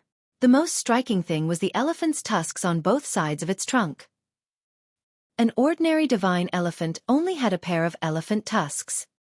However, this divine elephant had 3 pairs, 6 of them. 6 jade-white ivory tusks grew on both sides of its cheeks. They were sharp and possessed divinity, as though they could penetrate everything. The 11th demon king was born. The 6-tusked divine elephant. Roar! The 6-tusked divine elephant swung its trunk and roared into the skies, letting out a resounding and furious roar as its 6 tusks emanated a terrifying aura. The ground beneath the feet of the 6-tusked divine elephant materialized and expanded continuously. Initially, there was only the desolate ocean condensed by the spirit consciousness in the dragon phoenix true body's consciousness. There was a spirit turtle floating in the desolate ocean. A gigantic rock spread its wings in the skies. But now the descent of the 6-tusked divine elephant caused a miracle and land appeared one piece after another. Wild bovine demon king, stone bear demon king, anaconda demon king, sanguine ape demon king. With the pieces of land, the demon kings that did not appear earlier on descended and took form. 11 demon kings roared in the consciousness of the dragon phoenix true body with a terrifying might and torrential demonic chi. The moment the spear of light pierced the ball of light and the 6-tusked divine elephant descended, it was shattered by the divine elephant's trunk and dissipated into the world. The scarlet-haired essence spirit woke up and met the gaze of the 6-tusked divine elephant. The moment their gazes met, the mind of the dragon phoenix true body rumbled and a mysterious divine power comprehension surged into his mind. There were 4 divine powers at the end of the mystic classic of the 12 demon kings of the great wilderness. A 3rd divine power had appeared. Among the 4 divine powers, the first 2 focused on assisting and protecting one's life. For example, the spirit turtle shield possessed an absolutely terrifying defense. At the half-martial ancestor realm, the dragon phoenix true body even blocked the attacks of 4 patriarchs with the spirit turtle shield. The extreme speed divine power of the golden rock was absolute speed. With the extreme speed divine power, the dragon phoenix true body could move freely without a trace against the combined forces of 4 patriarchs of the primordial races. However, the killing power of the 2 divine powers were not strong and did not have any offensive capabilities. The third divine power awakened by the dragon phoenix true body was absolute power. The 6-tusked divine elephant was the god of the land in the vast wilderness. On land, even the desolate ocean dragon king had to retreat. No living being could match it in terms of strength. The 6-tusked divine elephant could sweep through everything on land. The third divine power, the 6-tusked divine strength. Once that divine power was awakened, one's power would increase exponentially. If one could cultivate 2 elephant tusks, his strength would double. The increase in strength was not purely due to physique. It was the power of bloodline, essence spirit, dermic powers and even divine powers. All his strength would double. If one could cultivate 4 divine elephant tusks, his strength would increase by 4 times. At its peak, one's strength could reach a maximum of 6 times. This was a divine power technique that could truly break through the shackles of a cultivation realm. After comprehending the 6-tusked divine strength, a terrifying aura burst forth from the dragon phoenix true body instantly. An incomparably strong divine power descended and surged into the dragon phoenix true body, engulfing his organs, bones and bloodline. Almost in the blink of an eye, the power of light that remained in the dragon phoenix true body was purged. Under the impact of the divine power, the life force of the dragon phoenix true body recovered at a visible speed. His shriveled flesh expanded rapidly and was filled with vitality. His already dim wings shone with a scarlet glow as well. Before long, the dragon phoenix flame burned once more. Under the refinement of the divine power, the dragon phoenix true body's body, bloodline and even essence spirit transformed once more and became even stronger. The aura of the dragon phoenix true body rose rapidly. Actually, under normal circumstances, the dragon phoenix true body could only comprehend a third divine power after entering the Mahayana realm. However, due to the impact of a greater divine power such as the Great Light technique in the consciousness of the dragon phoenix true body, the ball of light was shattered in advance and the third divine power descended. Comprehending that divine power brought about even greater changes. The dragon phoenix true body could truly sense the Mahayana realm. He had already touched the barrier of the Mahayana realm. As long as the dragon phoenix true body wanted to, he could make use of the divine power to break through the barrier before him. However, the dragon phoenix true body remained rational and did not do that. This was the Barbarian Palace. There were 2 ancestor gods opposite him. It was inevitable that something would happen if he chose to break through here. Chapter 1546. Complete Suppression. Chapter 1546. Complete Suppression. The expressions of the 2 barbarian patriarchs changed when they sensed the aura fluctuation behind them. What happened? The 2 barbarian patriarchs turned over instinctively. Before they could figure out what was going on, they felt a scorching aura surge towards them as a gigantic figure swayed. The next moment, the massive bodies of the 2 barbarian patriarchs were lifted uncontrollably. Long Tsong's group and the rest of the barbarian race raised their heads instinctively and looked at everything with agape mouths. In the void, a dragon phoenix blazing with scarlet flames flapped his wings and hovered in midair. Each of his claws grabbed a barbarian patriarch and his aura was torrential. Those were patriarchs of the primordial races. However, against the claws of the dragon phoenix true body, they were lifted like 2 chickens. The dragon phoenix claws were right above the heads of the 2 barbarian patriarchs. The 2 barbarian patriarchs were enraged and wanted to break free. However, the moment they moved, they felt a sharp pain on their scalps, as though warm liquid was flowing down their cheeks. They were bleeding. The barbarian race had the strongest physique. Even the dermic treasures of the god race might not be able to hurt the 2 barbarian patriarchs if they released their barbarian strength. But now, the heads of the 2 barbarian patriarchs were pierced by the dragon phoenix claws.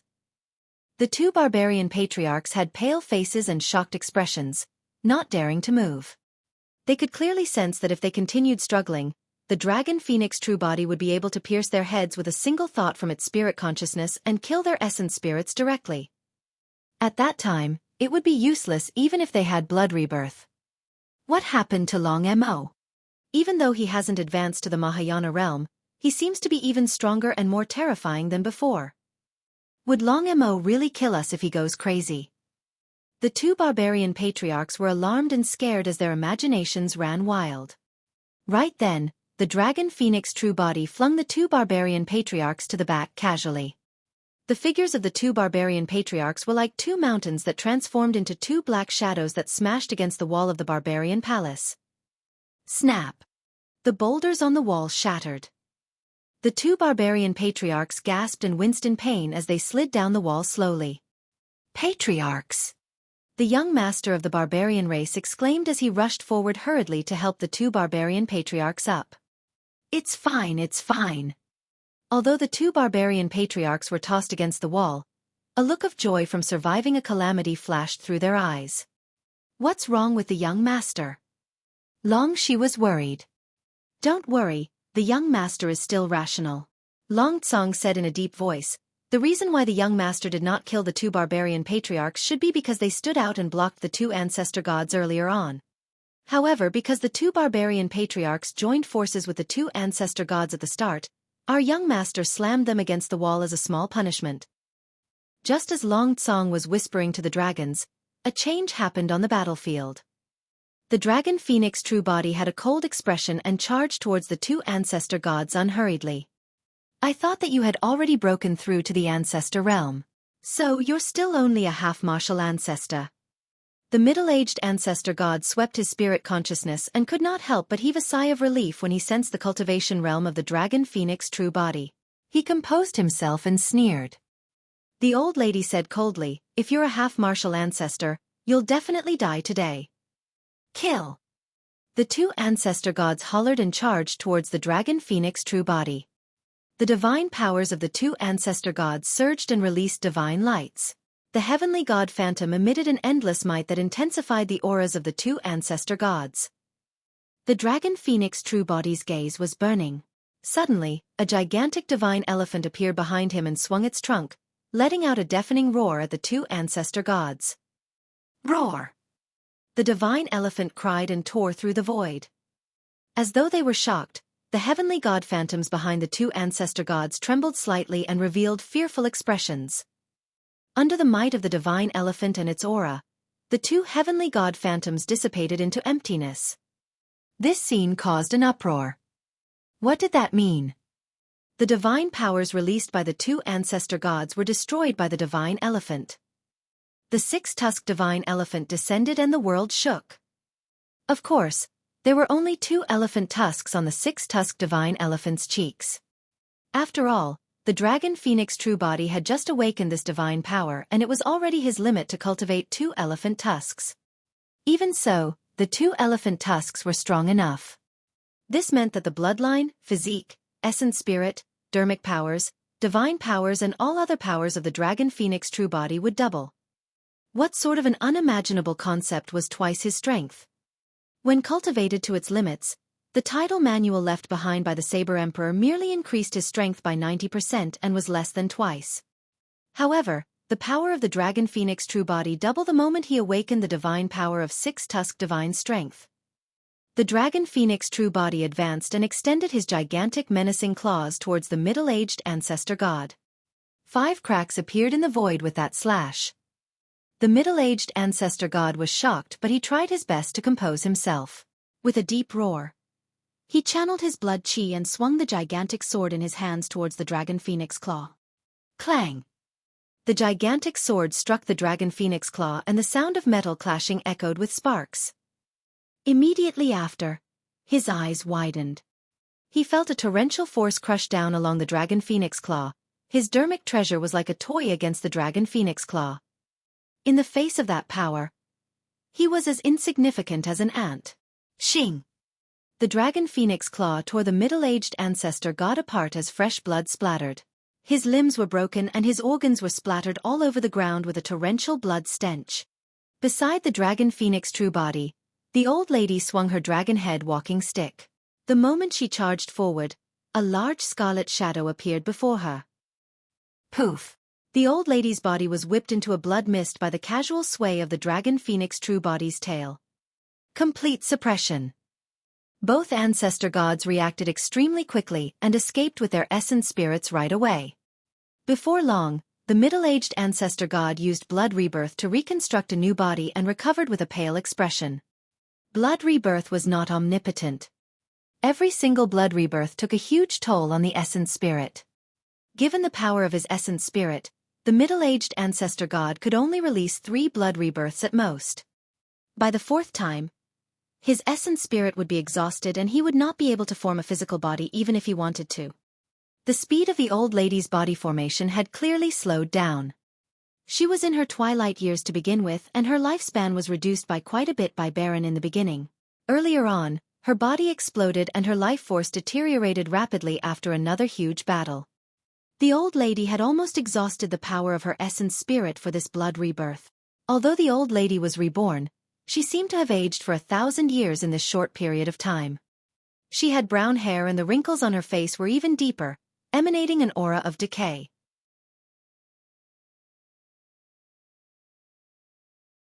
Chapter 1547. Total Annihilation. Chapter 1547. Total Annihilation. Even though the middle-aged ancestor god tried his best to control himself, his eyes could not help but reveal a hint of shock. What sort of methods are those? The middle-aged ancestor god gulped and asked loudly, "How did your strength increase so much in such a short period of time?" "That's impossible." Even though he witnessed and experienced it personally, the middle-aged ancestor god was still unwilling to believe it. Even a lesser divine power would not be able to bring about such a shocking transformation. "Do you want to know?" The dragon phoenix true body had an indifferent expression as he looked at the 2 ancestor gods without any emotions in his eyes. He said coldly, "Go to hell and ask. There are countless souls of innocent living beings from the primordial war waiting for you there." In the primordial era, the god race invaded and provoked the 3 taboos to fight against one another intentionally, triggering the unprecedentedly tragic primordial war.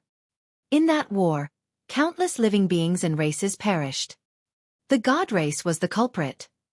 Only the 2 ancestor gods could understand the meaning behind Su Zimo's words. "What are you talking about? I don't understand." The middle-aged ancestor god averted his gaze and forced a smile. That was a secret of the primordial era that had been buried in time. Even within the god race, only patriarchs were qualified to know about it, let alone the other races. The middle-aged ancestor god did not believe that the dragon phoenix true body could know those secrets. Everyone from the barbarian race frowned slightly. They could vaguely tell that the dragon phoenix true body seemed to be implying something, but the many barbarians were still confused. "Long mo." A barbarian patriarch took a deep breath and stood out, saying in a deep voice, "Since things have come to this, you can't continue with your wrongdoings and go for the kill." The barbarian race felt terrible being sandwiched between the dragon and god race. Because the god and dragon race arrived at the same time, the barbarian race was initially contemplating how they should deal with the 2 races and obtain the greatest benefits. However, they did not expect the dragon phoenix true body to be so decisive to kill and slaughter the firmament sovereign right away. With that, their plans were completely spoiled. The current situation was completely out of the control of the barbarian race. Right now, the barbarian race only wanted to resolve this matter as soon as possible and get out of it. They could not let the 2 ancestor gods kill the dragon phoenix true body. However, they could not let the dragon phoenix true body kill the remaining 2 ancestor gods either. The barbarian race wanted to gain from both sides, but they did not expect to land in a predicament instead. The young master of the barbarian race stood out as well and said with a bitter smile, "Brother Longamo, the barbarian race doesn't want any gifts anymore. I truly can't accept this huge gift of yours." "It's fine if you don't want this huge gift." The dragon phoenix true body had a cold gaze and said firmly, "However, I must kill the 2 of them."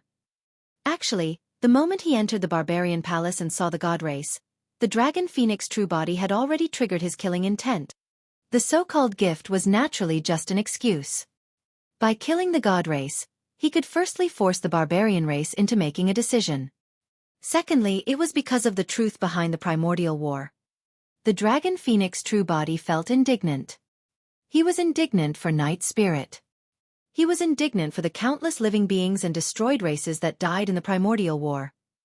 The moment he said that, the dragon phoenix true body charged forward once more and a tremendous might descended. A wild wind howled, sweeping up scorching flames that surged over. Long Mo, you're way too arrogant. This is the barbarian race, not your Dragonbone Valley. The two barbarian patriarchs had enraged expressions as they slapped their storage bags and withdrew their dermic treasures. With a loud shout, they charged forward. They must not let the two ancestor gods die in the barbarian palace either. Otherwise, the barbarian race would have no way back or any choices remaining.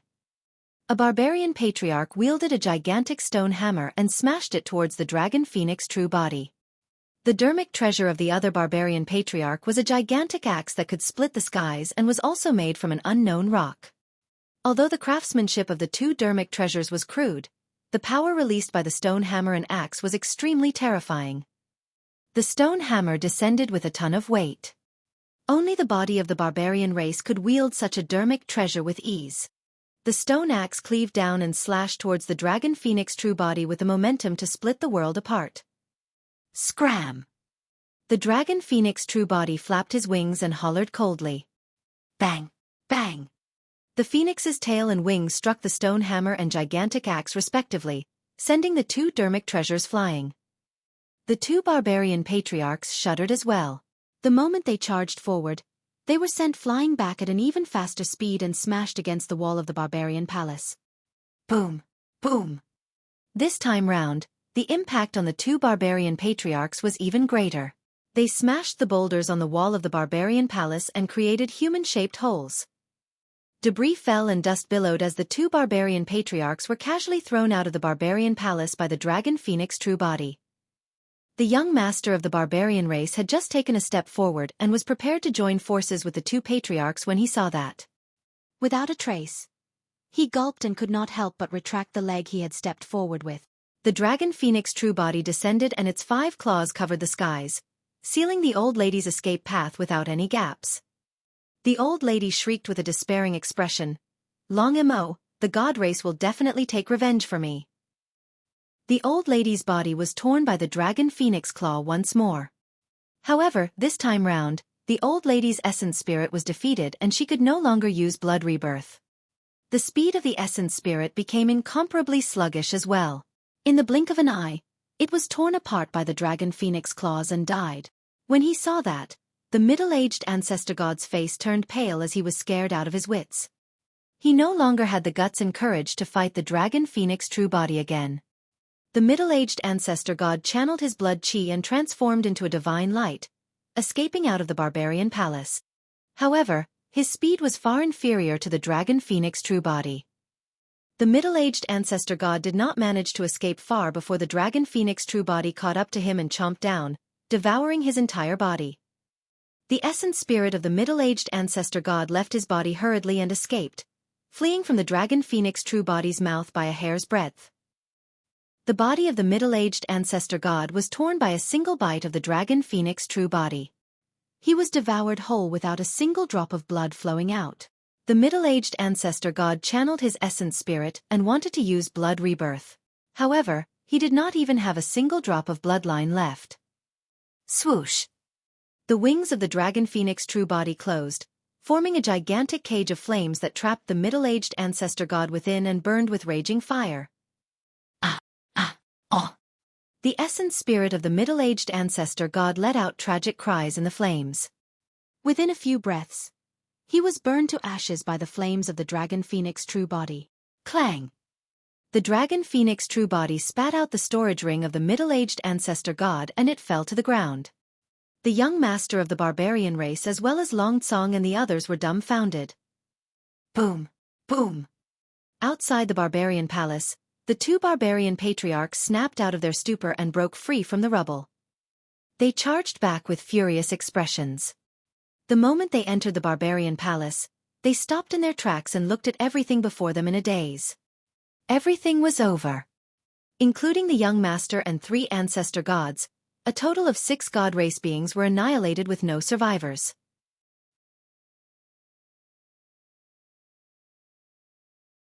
Chapter 1548. Decision of the Barbarian Race. Chapter 1548. Decision of the Barbarian Race. In the depths of the great boulder forest, two burly men sat opposite one another with a few jars of strong wine on the table, filling the air with the fragrance of wine. One of them was more than 30 feet tall. Even though he was in a lotus position, he was close to 20 feet tall and looked sturdy like a mountain. The burly man's gaze was dignified. He was the barbarian clan leader, Man Feng. The person opposite the burly man had scarlet hair that burned like flames. He had a rough appearance and an unshaved beard, but he exuded a malevolent aura. What? Suddenly, Man Feng threw the wine jar on the ground and slammed the table. He glared at the scarlet-haired burly man opposite him with a shocked expression and asked, "Long Ran, was what you said true?" The scarlet-haired burly man was the red-headed ghost of the dragon race. The red-headed ghost nodded. Absolutely. Man Feng was bewildered and pondered for a moment before frowning. Long Ran, on account of our relationship, I can turn a blind eye to whatever nonsense your cub of the dragon race outside creates. However, you can't spout nonsense like that. Long Ran rolled his eyes. Barbarian, we've been through life and death together. How can I lie to you about something like this? After pondering for a long time, Man Feng nodded. I definitely believe you. However, the problem is how to make the other patriarchs of the barbarian race believe you. The decision of the barbarian race concerns their future. Although I'm the clan leader, I can't make the decision. The red-headed ghost waved it off. It's fine, I have evidence. Man Feng's eyes lit up, but he was skeptical. After all, it's been so long since the primordial war. What evidence can you have? The evidence is not with me. However, everything will be revealed at the 10,000 race meet. The red-headed ghost said. Man Feng said in a deep voice, all right, I believe you and can even let the barbarian race take part in the 10,000 race meet. However, before this matter is made clear, I can't guarantee that the barbarian race will definitely join forces with the dragon race. No problem. The red-headed ghost said confidently, the truth will naturally be revealed at the 10,000 race meet. After a brief pause, he turned around and his gaze seemed to cross the voids to land in the barbarian palace. Suddenly he said, but now, you've got to arrange a secret chamber for Long Mo. He's about to break through. Also, let me remind you that the cub you're referring to is a taboo dragon phoenix. He can kill early-stage Mahayana patriarchs at the half-martial Ancestor realm. Once he enters the Mahayana realm and becomes a patriarch, he'll be on the same level as us. Don't speak without restraint. Man Feng grumbled, fine, got it. You're the most protective of him.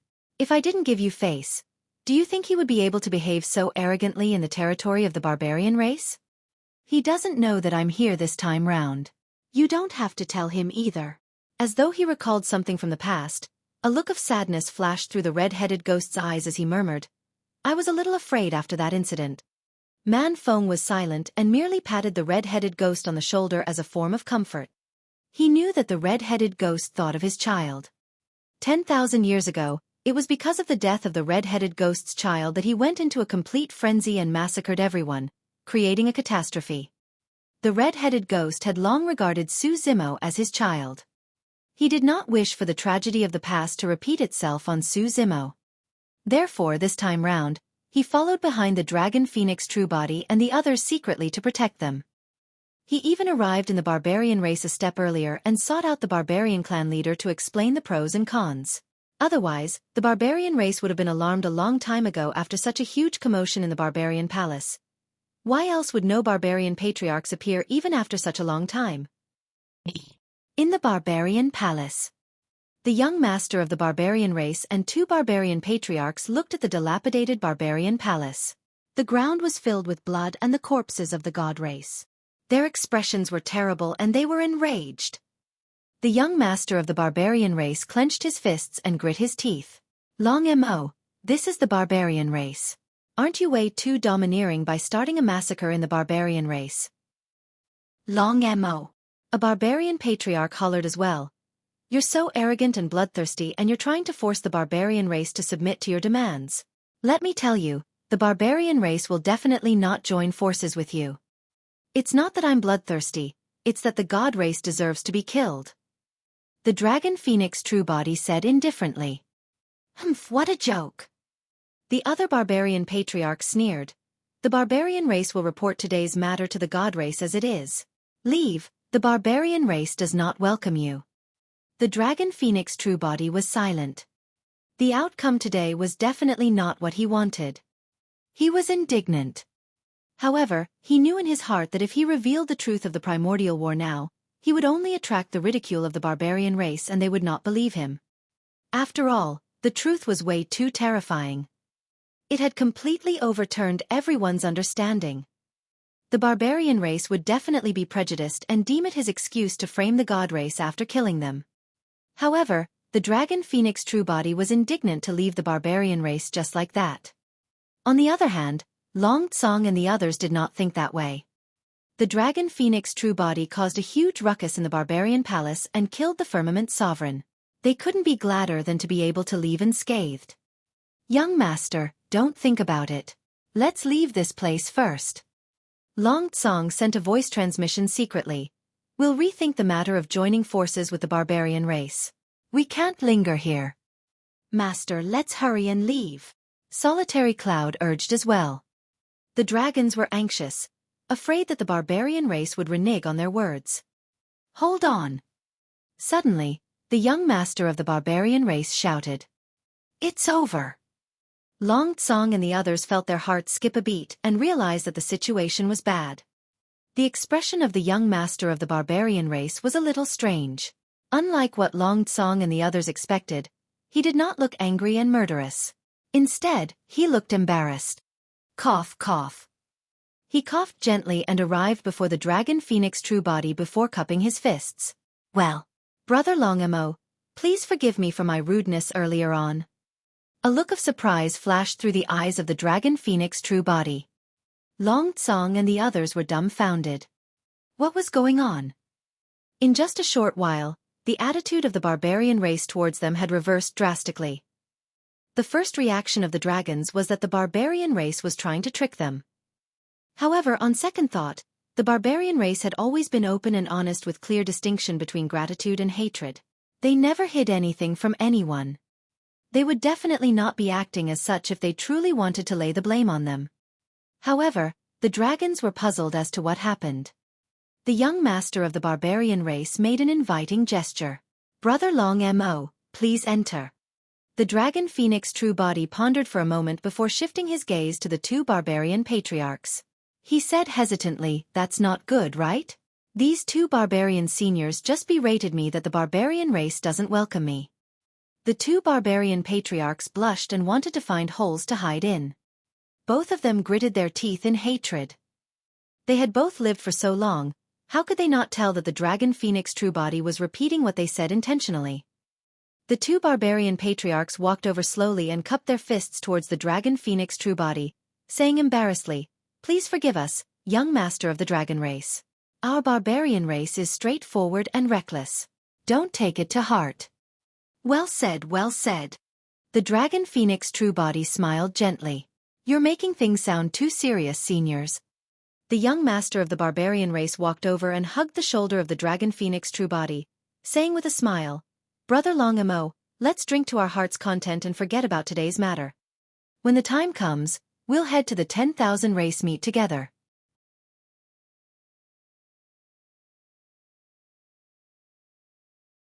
Chapter 1549, Gathering of the 10,000 Races. Chapter 1549, Gathering of the 10,000 Races. Kunlun Ruins, Linglong Secret Ground. After 100 years, Su Zimo had returned here once more. Su Zimo had benefited immensely from his cultivation over the years. He had already entered the half-martial Ancestor realm and comprehended a trace of divine power. However, he still could not break through. Although nothing changed in the Linglong Secret Ground, Su Zimo had one less person by his side. Nian Qi was gone. He looked at the secret ground and could not help but recall the scene of him, Extreme Fire and Nian Qi entering this place. Although it happened 100 years ago, it felt like yesterday. Zimo, don't worry. Nian Qi is very smart, she'll be fine. Extreme Fire consoled at the side. Night's spirit reverted to the form of a black-robed youth and followed behind Su Zimo in silence. What about the treasures here? Extreme Fire asked with a frown as the three of them arrived at the secret chamber in the Ling Long secret ground and looked at the many treasures left behind by Fairy Ling Long. Su Zimo pondered for a moment. Let's leave them here.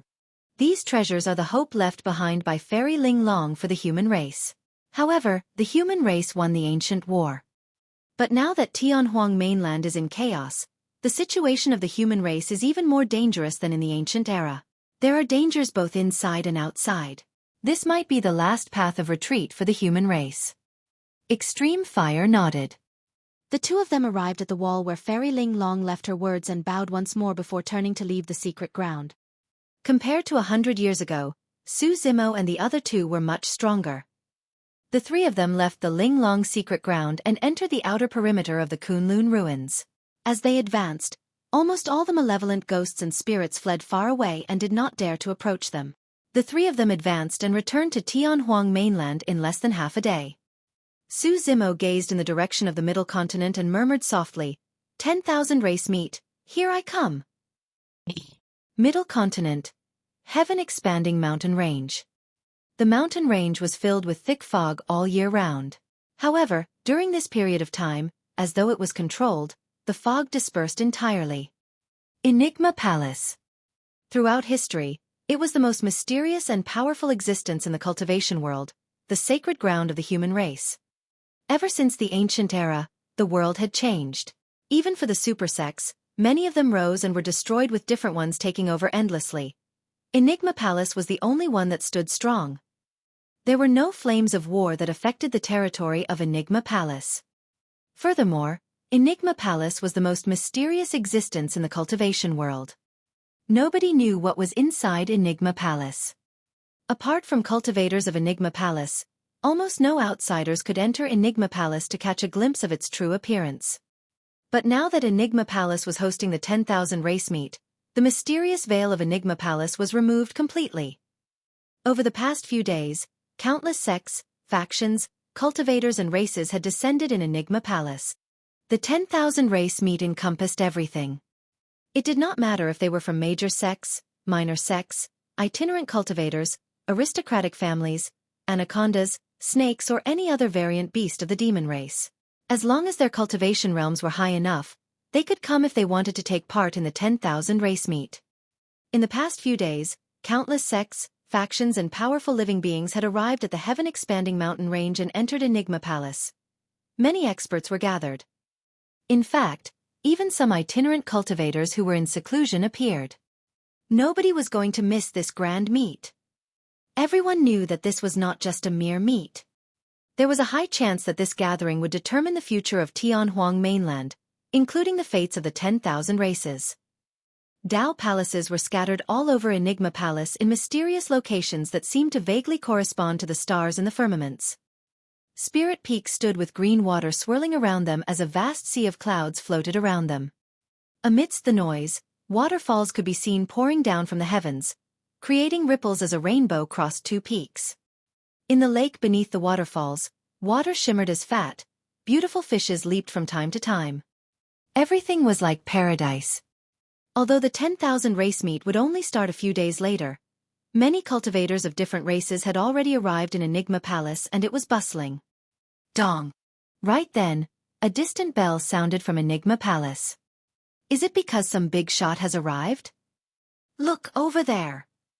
Many cultivators and living beings turned towards the entrance of Enigma Palace. The bell of Enigma Palace would only ring when a noble figure descended. At that time, someone of high status from Enigma Palace would head over to welcome the guest as well.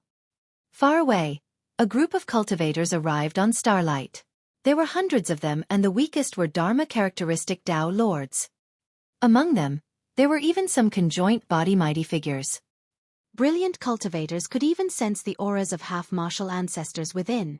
The leader had a Dao crown on his head and his robes were engraved with many stars that shone faintly. It's the sect master of Heavenly Dipper sect. To think that the sect master would arrive personally for the 10,000 race meet. You don't know about that, do you? Over the past few days, the super sects have been led by the sect masters. This meet is way too important. Many cultivators gathered and discussed softly. Many cultivators of Enigma Palace appeared and welcomed the group. Their leader was the Palace Lord of Enigma Palace, Half-Martial Ancestor Xueqi. Did you see that? 100 years ago, Desolate Marshal wreaked havoc in Enigma Palace and Half-Martial Ancestor Xueqi was punished to reflect on his mistakes. I heard that he was only released recently. Speaking of Desolate Marshal, it's strange. There's been no news of him all these years. I reckon that Desolate Marshal is most likely dead. Even if he's not dead, he won't dare to appear. The Bloodvine race has a killing badge on Desolate Marshal, and he's being hunted by the other 5 primordial races. Unless he's tired of living, he wouldn't dare to appear at a time like this. As the 10,000 race meet approached, the number of sects and factions that arrived at Enigma Palace increased. Many of the 108 upper sects were destroyed by the primordial 6 races and the remaining dozens arrived. On the day of the 10,000 race meet, the 8 immortal sects, 7 fiend sects, 6 Buddhist monasteries, 5 heretical doctrines, 4 unorthodox groups and 3 ancient aristocratic families arrived. Of the 5 heretical doctrines, Gu sect was already destroyed. However, there were still a few Gu masters who represented Gu sect. To the pity of countless cultivators, Clear Wind Temple of the 9 immortal sects and Clear Heart Nunnery of the 6 Buddhist monasteries were destroyed. No cultivators from them arrived. There were many grand demons from the 8 demon regions as well. Some demons turned into fiend demons that looked no different from humans. However, some of the demons were in their true forms and their demonic chi surged, making them stand out in the crowd. A grand event as such gathered almost all the factions of Tianhuang mainland and was rare even in the ancient era. Enigma Palace was the only one with such influence. They were also the only one with the guts to summon the 10,000 races. Enigma Palace was vast and could accommodate experts of the 10,000 races with ease. However, none of the primordial 9 races appeared on the official day of the 10,000 race meet. The sect masters and palace lords of the major sects and factions waited patiently with unchanged expressions.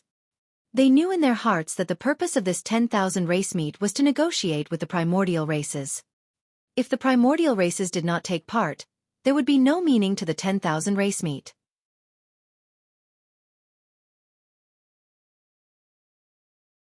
Chapter 1550, Savage Rakshasas. Chapter 1550, Savage Rakshasas. The 10,000 races were all gathered at Enigma Palace. After a long wait from morning till noon, none of the primordial races appeared. Dong!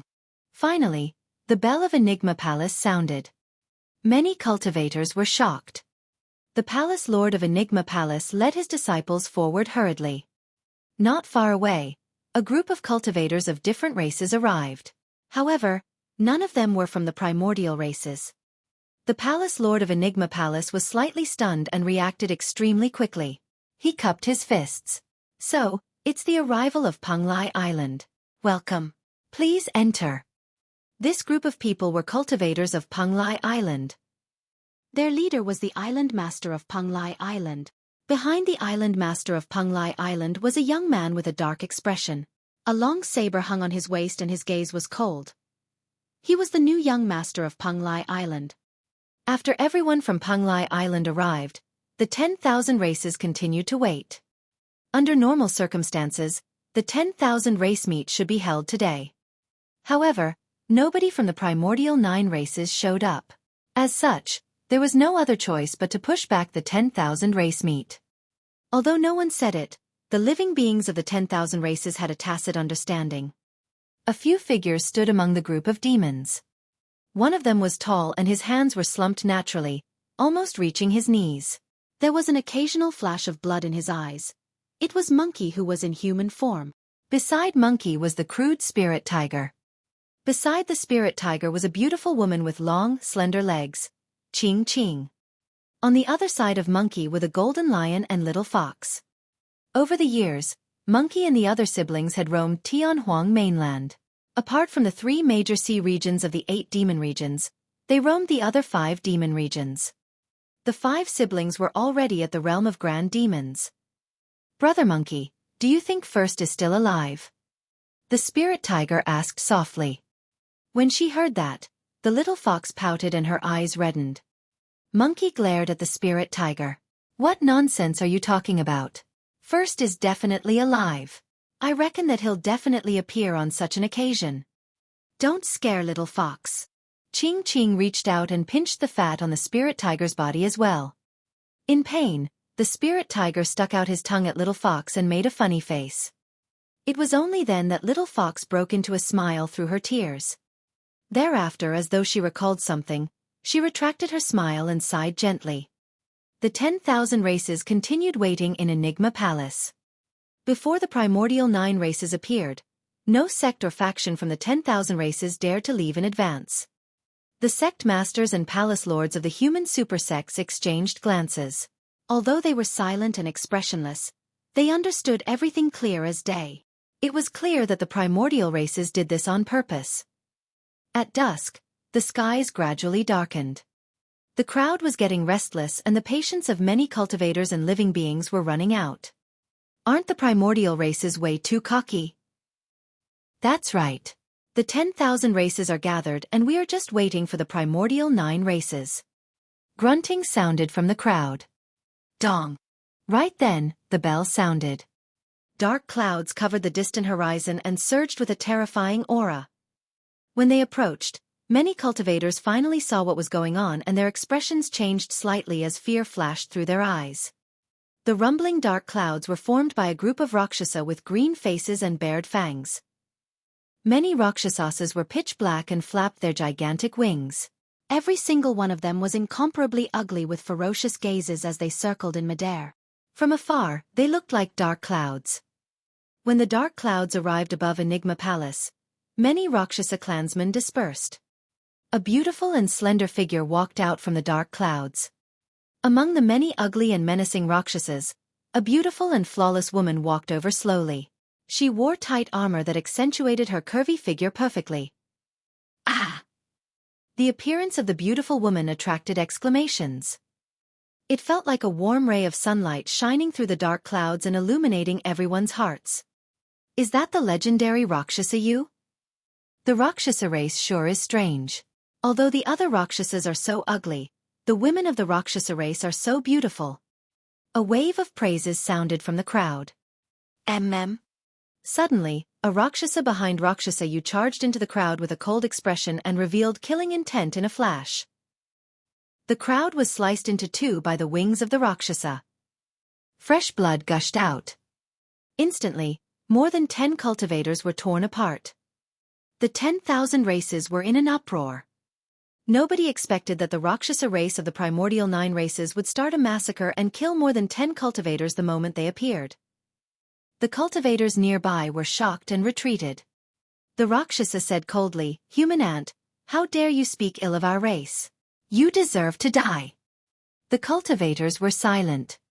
Although some cultivators were enraged, they did not dare to say anything. Although merely 4 cultivators spoke earlier on, the Rakshasa race killed more than 10 cultivators the moment they attacked. The Rakshasa race truly did not take the human cultivators seriously. Killing more than 10 cultivators was as simple as crushing a few ants. The palace lord of Enigma Palace swept his gaze and his expression darkened. However, he still walked forward and greeted with cupped fists. "Fellow Taoists of the Rakshasa race, please enter." Rakshasa Yu walked in with a cold expression. Hundreds of green-faced Rakshasa with bared fangs followed behind Rakshasa Yu. Suddenly, a Rakshasa attacked once more and charged in the direction of Overlord Palace. He wielded 2 curved sabers and killed 2 Overlord Palace cultivators on the spot. The 2 cultivators of Overlord Palace were completely unprepared and watched with widened eyes in confusion even till their deaths.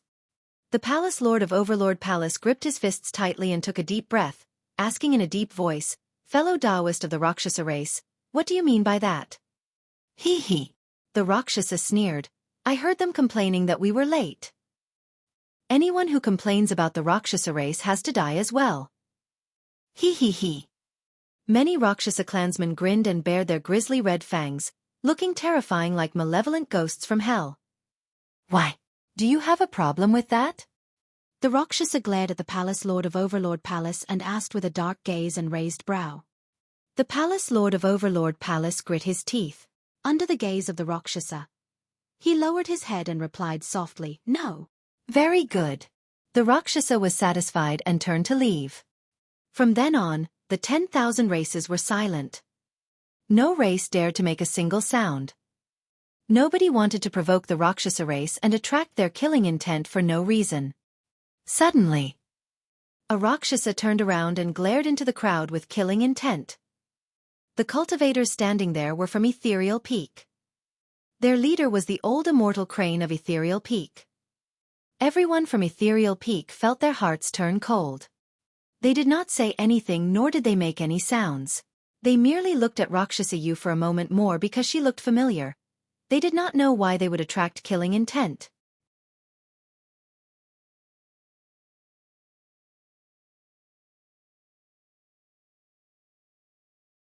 Chapter 1551. Domineering. Chapter 1551. Domineering. Tusk, TSK, TSK. The Rakshasa glared at everyone from Ethereal Peak and walked over slowly with a sinister smile. His gaze was ferocious and sent shivers down one's spine. Swoosh. The many sects and factions surrounding Ethereal Peak dispersed, wanting nothing more than to avoid being implicated. In the blink of an eye, an empty space appeared around Ethereal Peak. There were only slightly more than 10 people from Ethereal Peak. Among the dozens of people, the strongest was only at the conjoint body realm. The Rakshasa could kill everyone from Ethereal Peak in a single move. Many sects and factions had indifferent expressions. Nobody wanted to provoke the Rakshasa race for some unrelated people and attract their killing intent. Earlier on, even the Palace Lord of Overlord Palace had to endure the murder of his disciple. There were way too many sects and factions like Ethereal Peak in Tianhuang mainland. Who would stand out for them? To many cultivators, the people of Ethereal Peak were already dead. However, Ethereal Peak was extraordinary. Although the sect was not big and its foundation and strength were far inferior to the super sects, the Rakshasa race caused quite a stir when they sought out Ethereal Peak. People from various regions stood out at the same time. There were humans and fiend demons alike. 2 cultivators from Elixir Yang sect, one of the 4 unorthodox groups, stood out right away. It was Su Xiaoning and Ji Chengtian.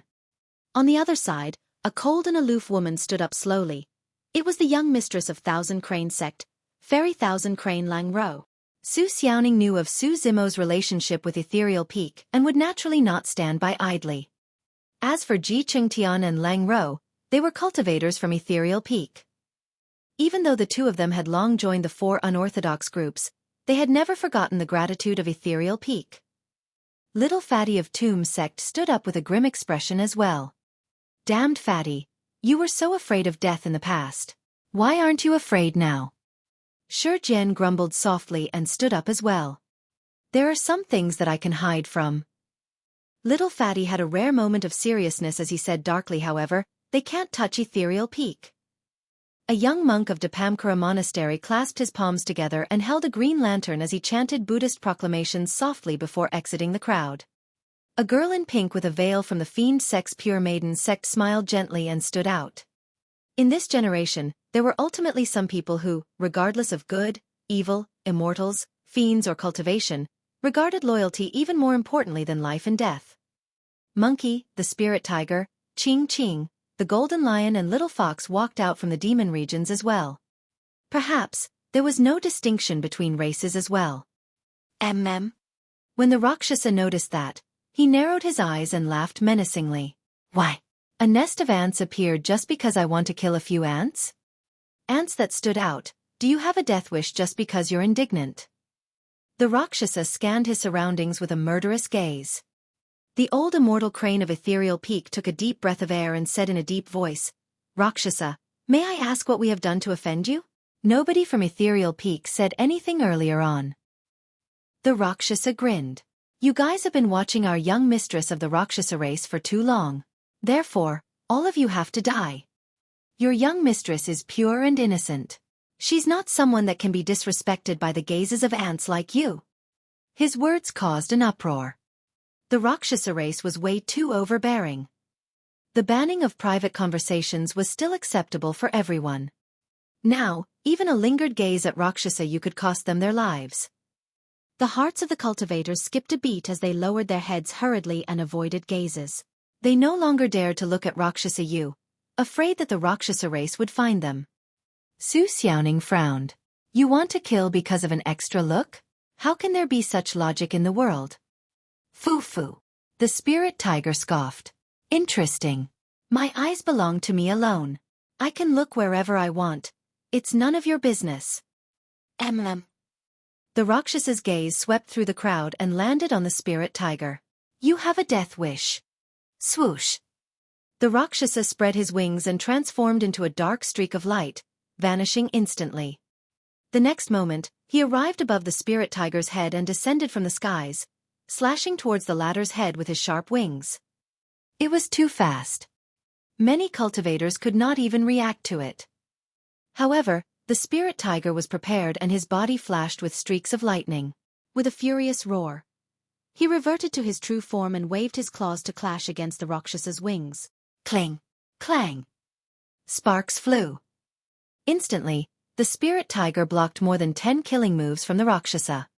However, the spirit tiger's body was massive and he was far inferior to the Rakshasa race in terms of agility and speed. He was flustered by the series of attacks from the Rakshasa race. Scram! Right then, a loud roar sounded from the battlefield. An incomparably thick golden rod suddenly descended and smashed towards the Rakshasa. The Rakshasa wanted to dodge, but he realized that he could not escape from the range of the golden rod no matter how he tried. Clang!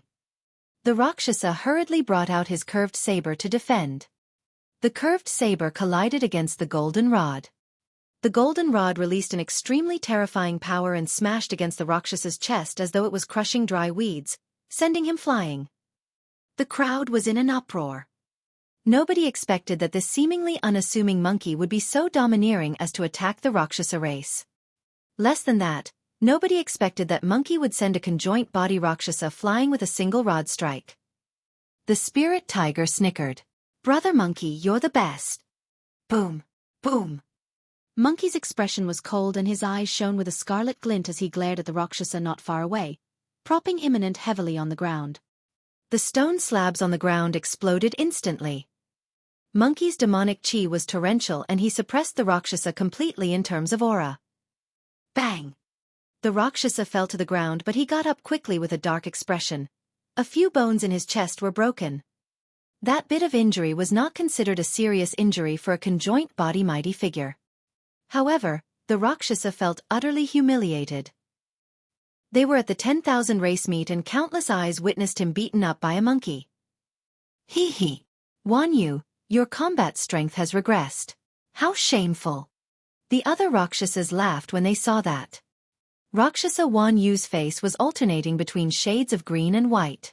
The killing intent in his eyes intensified as he said coldly, "Don't stand there and watch us make a joke out of ourselves. Jia Shi, come out and help me." Sure thing. The Rakshasa named Jia Shi grinned. He could not hold it in any longer and flew out, licking his lips with his grisly red tongue. Rakshasa Wan Yu clutched his chest and said as he healed his injuries, "I'll leave that monkey to you." No problem. Rakshasa Jia Shi's eyes were filled with excitement. Rakshasa Wan Yu shifted his gaze and glared at Ethereal Peak once more, saying coldly, "Let me kill those ants that were glaring at our young mistress earlier first."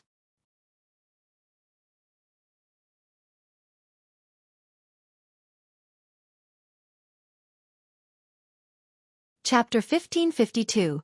Young Master Arcane Ghost. Chapter 1552. Young Master Arcane Ghost. That's enough. A cold voice sounded from ahead. It was Rakshasa Yu who had noticed the commotion and berated with a slight frown. "Young mistress, it's truly rude for those ants to stare at you." Rakshasa Wan Yu said, "Don't worry, young mistress. I'll kill these ants for you and not let their blood dirty your hands." Rakshasa Yu frowned slightly and her expression darkened. She waved it off impatiently. "They were just looking, it's nothing much. There's no need to pursue this matter." "That won't do, young mistress. There's no need for you to be so generous to these ants. Even though they can avoid death, they can't escape punishment." Rakshasa Wan Yu did not notice anything and said panderingly, "I'll go and pluck the eyeballs of those ants as a punishment." Over the years, The Rakshasa race had killed wantonly in Tianhuang mainland and had almost never encountered any major obstacles. The violent and bloodthirsty nature of the Rakshasa race was completely unleashed. With that said, Rakshasa Wan Yu's figure flashed and he lunged towards everyone from Ethereal Peak. Su Xiaoning, Ji Chengtian, Lang Rou and the others were alarmed and were about to stop him. Swoosh! An even faster figure descended and arrived above Rakshasa Wan Yu instantly. The figure extended her fair palm and grabbed Rakshasa Wan Yu by the throat, smashing him onto the ground. Bang! Rakshasa Wan Yu was smashed into the ground and his tendons and bones felt like they were about to split. He grit his teeth in pain and sweat poured down his forehead. He was about to curse out loud when he saw the figure before him. Instantly, he swallowed the words he was about to say and almost bit his tongue. The person who threw him to the ground was the young mistress of the Rakshasa race, Rakshasa Yu. This scene stunned all the living beings of the 10,000 races. Only some Ethereal Peak cultivators looked pensive. Oh my! The spirit tiger was not bothered by the commotion and snickered evilly, not worried about the consequences. What's going on? Starting off with some internal fighting? Young mistress, why? Rakshasa Wan Yu felt aggrieved and was puzzled.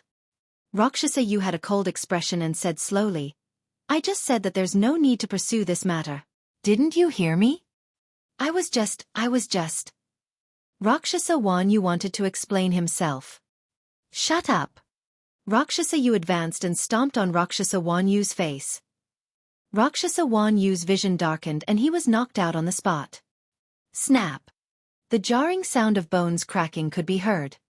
All the living beings gasped slightly when they heard that single stomp crushed the face of Rakshasa Wan Yu. When the living beings of the 10,000 races saw how beautiful Rakshasa Yu was, they thought that she was a gentle and easygoing person. To think that her sudden attack would be so terrifying and vicious that even her clansman was crippled. Most importantly, the living beings of the 10,000 races were completely confused. They could not understand why the beautiful Rakshasa Yu was suddenly enraged. Was it merely because Rakshasa Wan Yu had disobeyed her orders? Even the Rakshasa race was puzzled, let alone the living beings present. Initially, Rakshasa Jia wanted to deal with Monkey.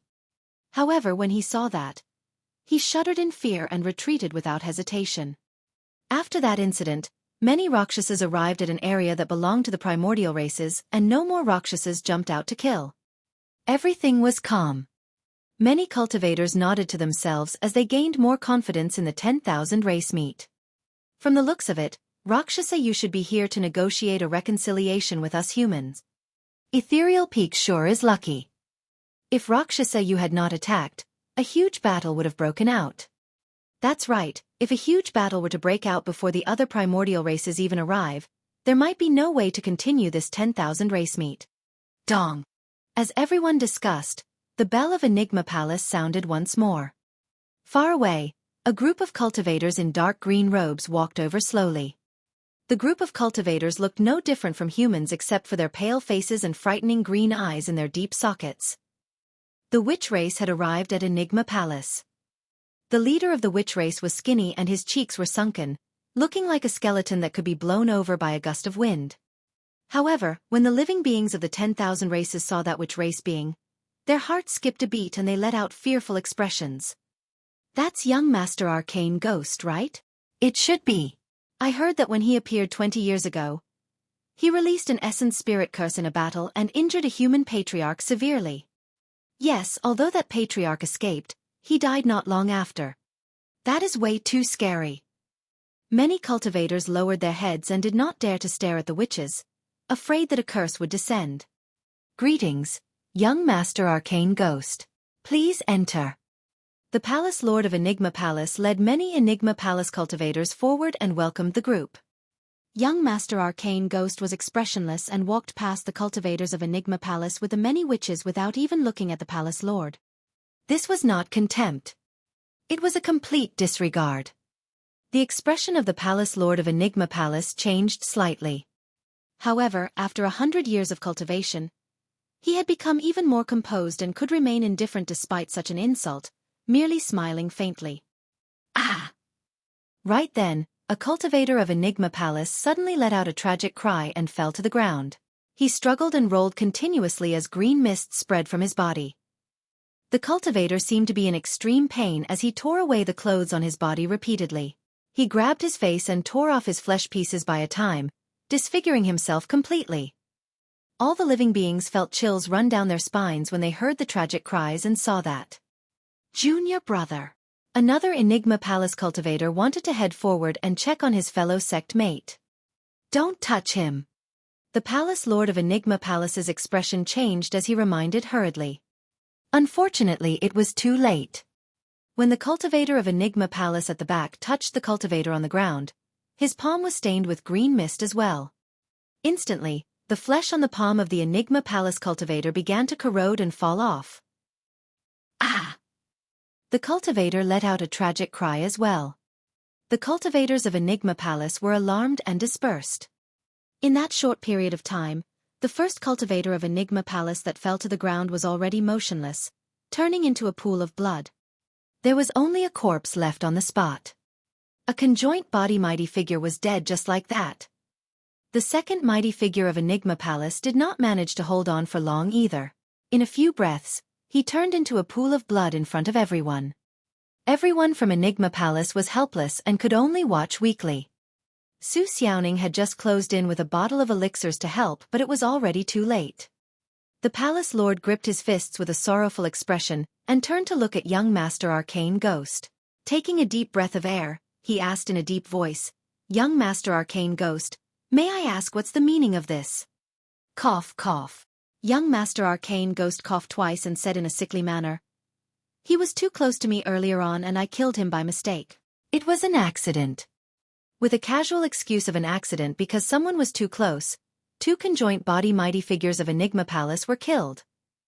The Palace Lord of Enigma Palace was enraged. However, he could only endure it for the sake of the 10,000 race meat. The cultivators were silent and their hearts were filled with sadness. At that moment, they gradually experienced the savage, cold-blooded, cruel and merciless times of the primordial era as stated in the legends.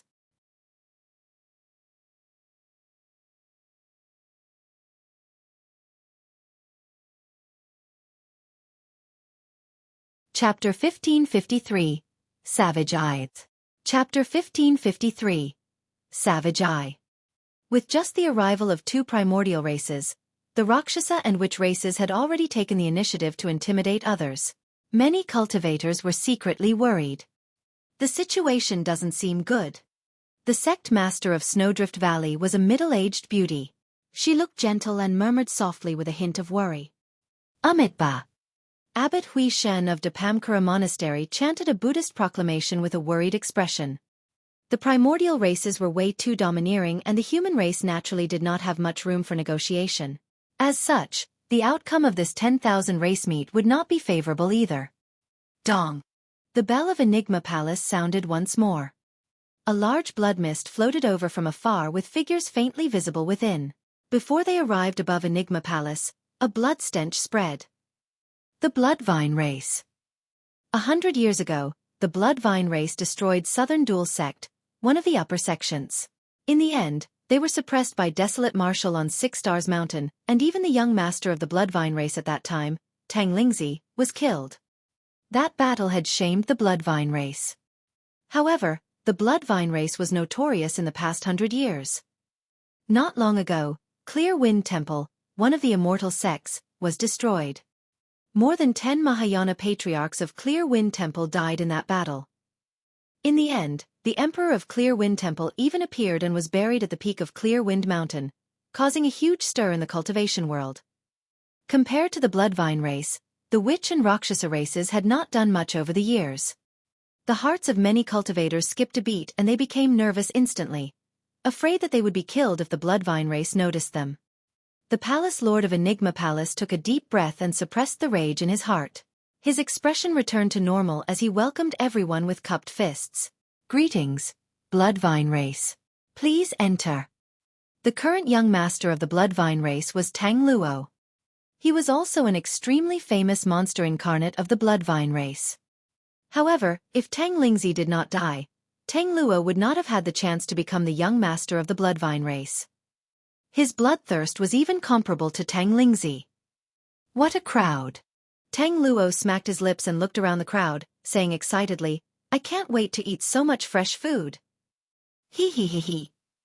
Many bloodvines let out shuddering laughter. The living beings of the 10,000 races felt their hearts turn cold when they heard that. The bloodvine race did not conceal their thoughts the moment they arrived. In their eyes, all living beings of the 10,000 races were nothing but food. Tang Luo surveyed the surroundings and the living beings of the 10,000 races avoided him, not daring to meet his gaze. Ha ha ha ha. He was smug and said with a smile, Don't worry. I've just consumed hundreds of foods and I'm not hungry yet. As he said that, Tang Luo led the bloodvine race in. Many cultivators heaved a sigh of relief. Dong! Dong! The bell sounded twice in succession. In the distant horizon, two groups of cultivators were speeding over. The cultivators on the left were all tall with golden hair and blue eyes. The men were handsome and the women were beautiful. They arrived together like golden couples. The god race had arrived. The cultivator on the other side looked no different from humans. However, there was a faint blood scar on their glabellas that resembled a closed eye. The heavenly eye race had arrived. Two primordial races had arrived at Enigma Palace at the same time. The Palace Lord of Enigma Palace appeared once more and welcomed the two races in. The leader of the god race should be Goddess Xiaoxiang. Indeed, she's peerless and flawless, comparable to Rakshasa. Many cultivators could not help but praise the woman leading the god race. Strange, it said that the god race's goddess Xiaoxiang and the firmament sovereign are a golden couple. They are a match made in heaven and they often appear hand in hand. Why are we only seeing the goddess and not the sovereign at such a grand event? I'm not sure. He must be delayed by something. Some cultivators conversed secretly with their spirit consciousnesses. Who's the blind man leading the heavenly eye race? Right then, the young master of one of the upper sects, Heaven-Shaking Sect, asked secretly with a voice transmission using his spirit consciousness. The leader of the heavenly eye race had shoulder-length hair and was expressionless. There were two pitch-black holes in his eyes that looked terrifying. The sect master of Heaven-Shaking Sect sent a voice transmission. What blind man? Be careful. That person is not to be trifled and is ruthless. Don't get into big trouble. Sect master, don't worry. We're communicating with our spirit consciousnesses and he can't hear us. The young master of Heaven-Shaking Sect said indifferently. There's nothing wrong with being careful. The sect master of Heaven-Shaking Sect reminded before explaining. That person is the young master of the heavenly eye race, Savage Eye. I heard that he destroyed his own eyes in order to cultivate the heavenly eye when he was young. Ah! The young master of Heaven-Shaking Sect was secretly speechless. The sect master of Heaven-Shaking Sect continued, if Savage Eye is so ruthless to himself, how do you think he treats others? Now that he's at the half-martial ancestor realm, he can completely regrow his eyes, right? The young master of Heaven-Shaking Sect asked again. The sect master of Heaven-Shaking Sect shook his head. If his eyes return to normal, it's equivalent to crippling more than half of his cultivation. The fact that he named himself Savage Eye means that he has already made up his mind that he won't see the light of day ever again. How ruthless! The young master of Heaven-Shaking Sect grimaced and sent a voice transmission. What's the fun of living a life without seeing anything for the sake of cultivation? Right then, the young master of the heavenly eye race suddenly stopped in his tracks. Turning around slowly, a pair of pitch-black holes faced the direction of Heaven-Shaking Sect. At that moment, the expressions of the sect master and young master of Heaven-Shaking Sect changed and they felt their scalps prickle. Their hearts seemed to have stopped beating. Fellow Taoist Savage Eye, is there anything? The sect master of Heaven-Shaking Sect tried his best to remain calm but his voice could not help but tremble. Savage Eye said indifferently, I hate to hear people discussing my eyes. Furthermore, you guys even used a term that I'm extremely unwilling to hear. Blind man. The expressions of the sect master and young master of Heaven-Shaking Sect turned incomparably pale as cold sweat poured down instantly. Savage Eye smirked with a mocking expression. Do you think that I won't be able to hear you guys just because you're communicating with your spirit consciousnesses? Since he destroyed his own eyes, he could naturally hear things that no one else could. Suddenly, a fine crack appeared from the heavenly eye on the glabella of Savage Eye. An extremely terrifying energy fluctuation burst forth and a gigantic cold beam swept past the direction of heaven-shaking sect. It was too fast. The power of visual techniques was completely instantaneous. Furthermore, it was the visual technique of the young master of the heavenly eye race. The eyes of the young master and sect master of heaven-shaking sect widened and their expressions froze. Poof, poof, poof. A blood mist spewed out and dozens of cultivators from heaven-shaking sect and 3 conjoint body mighty figures were killed by the visual technique in the blink of an eye with their essence spirits destroyed. There was only a pile of minced flesh left on the ground with a torrential blood stench. Savage Eye merely opened his eye and all the cultivators of heaven-shaking sect were dead. Everything went silent. All the living beings were stunned by the cruel methods of Savage Eye, and did not even dare to take deep breaths. There was naturally a reason why the primordial races were able to dominate Tianhuang mainland and rule over the 10,000 races in the primordial era. Against the young masters of the primordial races, mighty figures of the human race were as insignificant as ants and could be crushed with ease.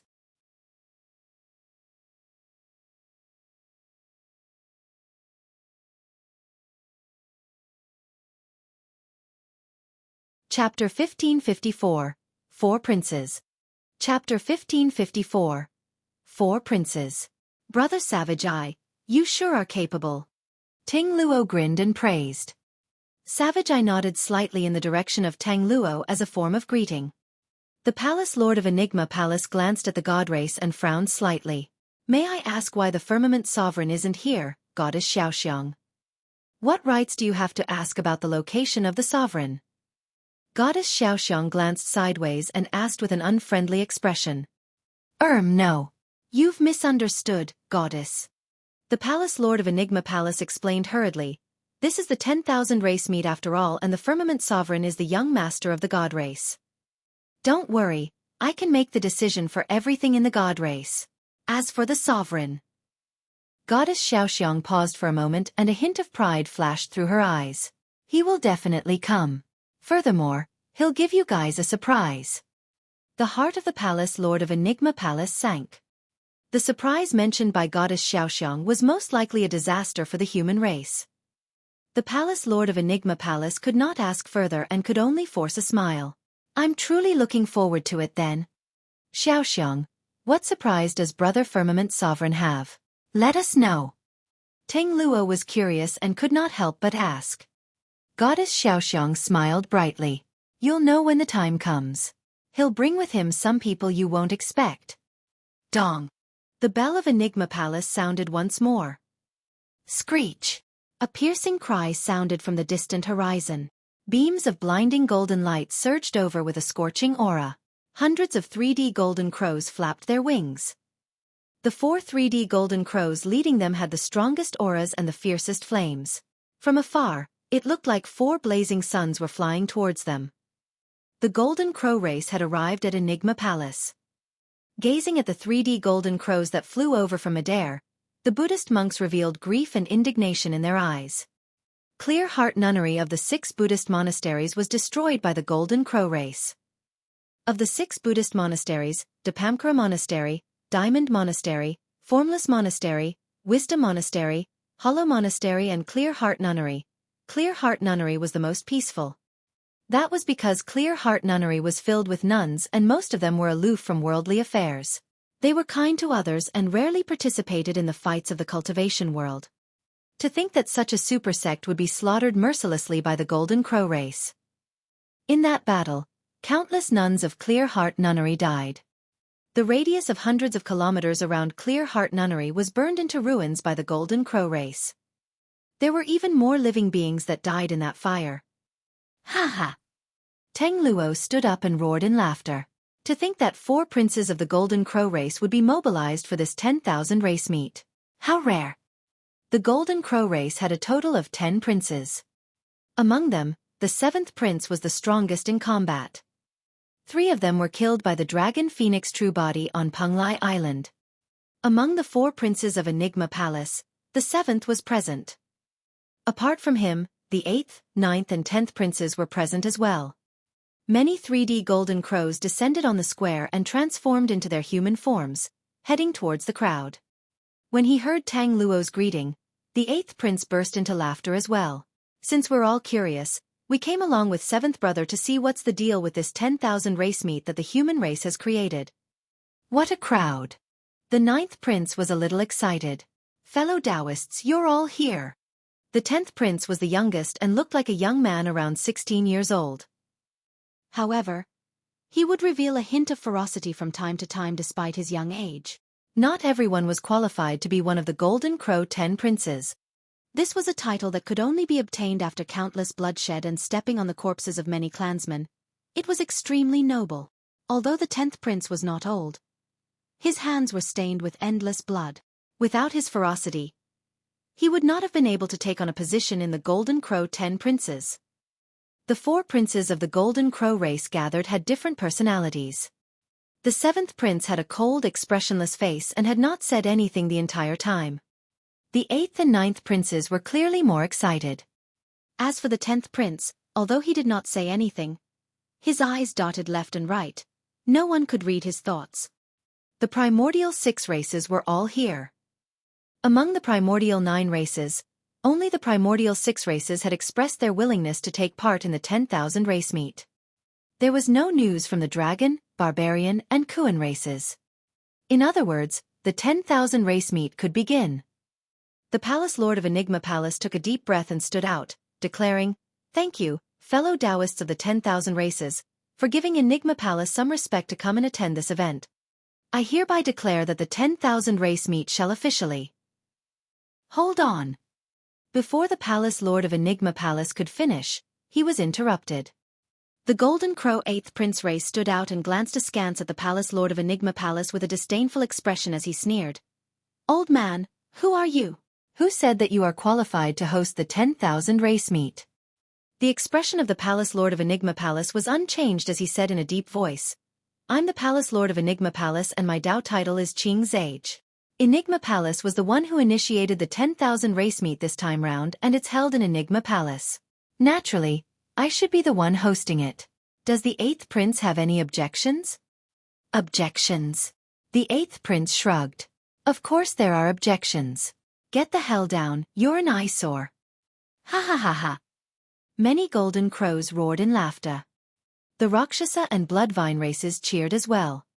The Palace Lord of Enigma Palace gritted his teeth and repressed the rage in his heart. 7th prince, may I ask if is this the intention of the Golden Crow race? 8th's words are equal to mine. The 7th prince said indifferently. Teng Luo raised his brows slightly as well and smacked his lips. I'm curious as well. What rights does a puny ant of the human race have to host the 10,000 race meet?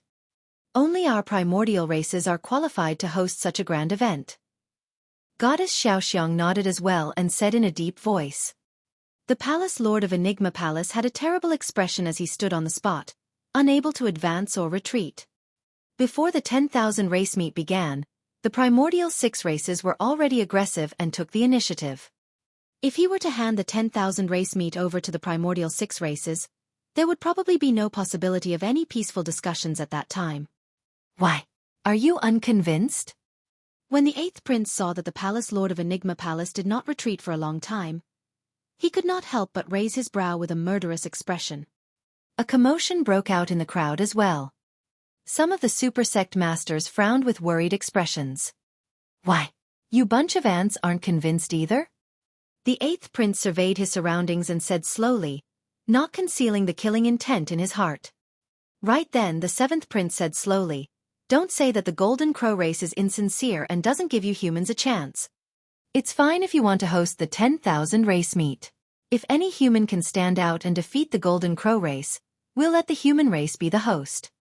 Otherwise, wouldn't it be a joke if any random nobody could just jump out to host the 10,000 race meet?"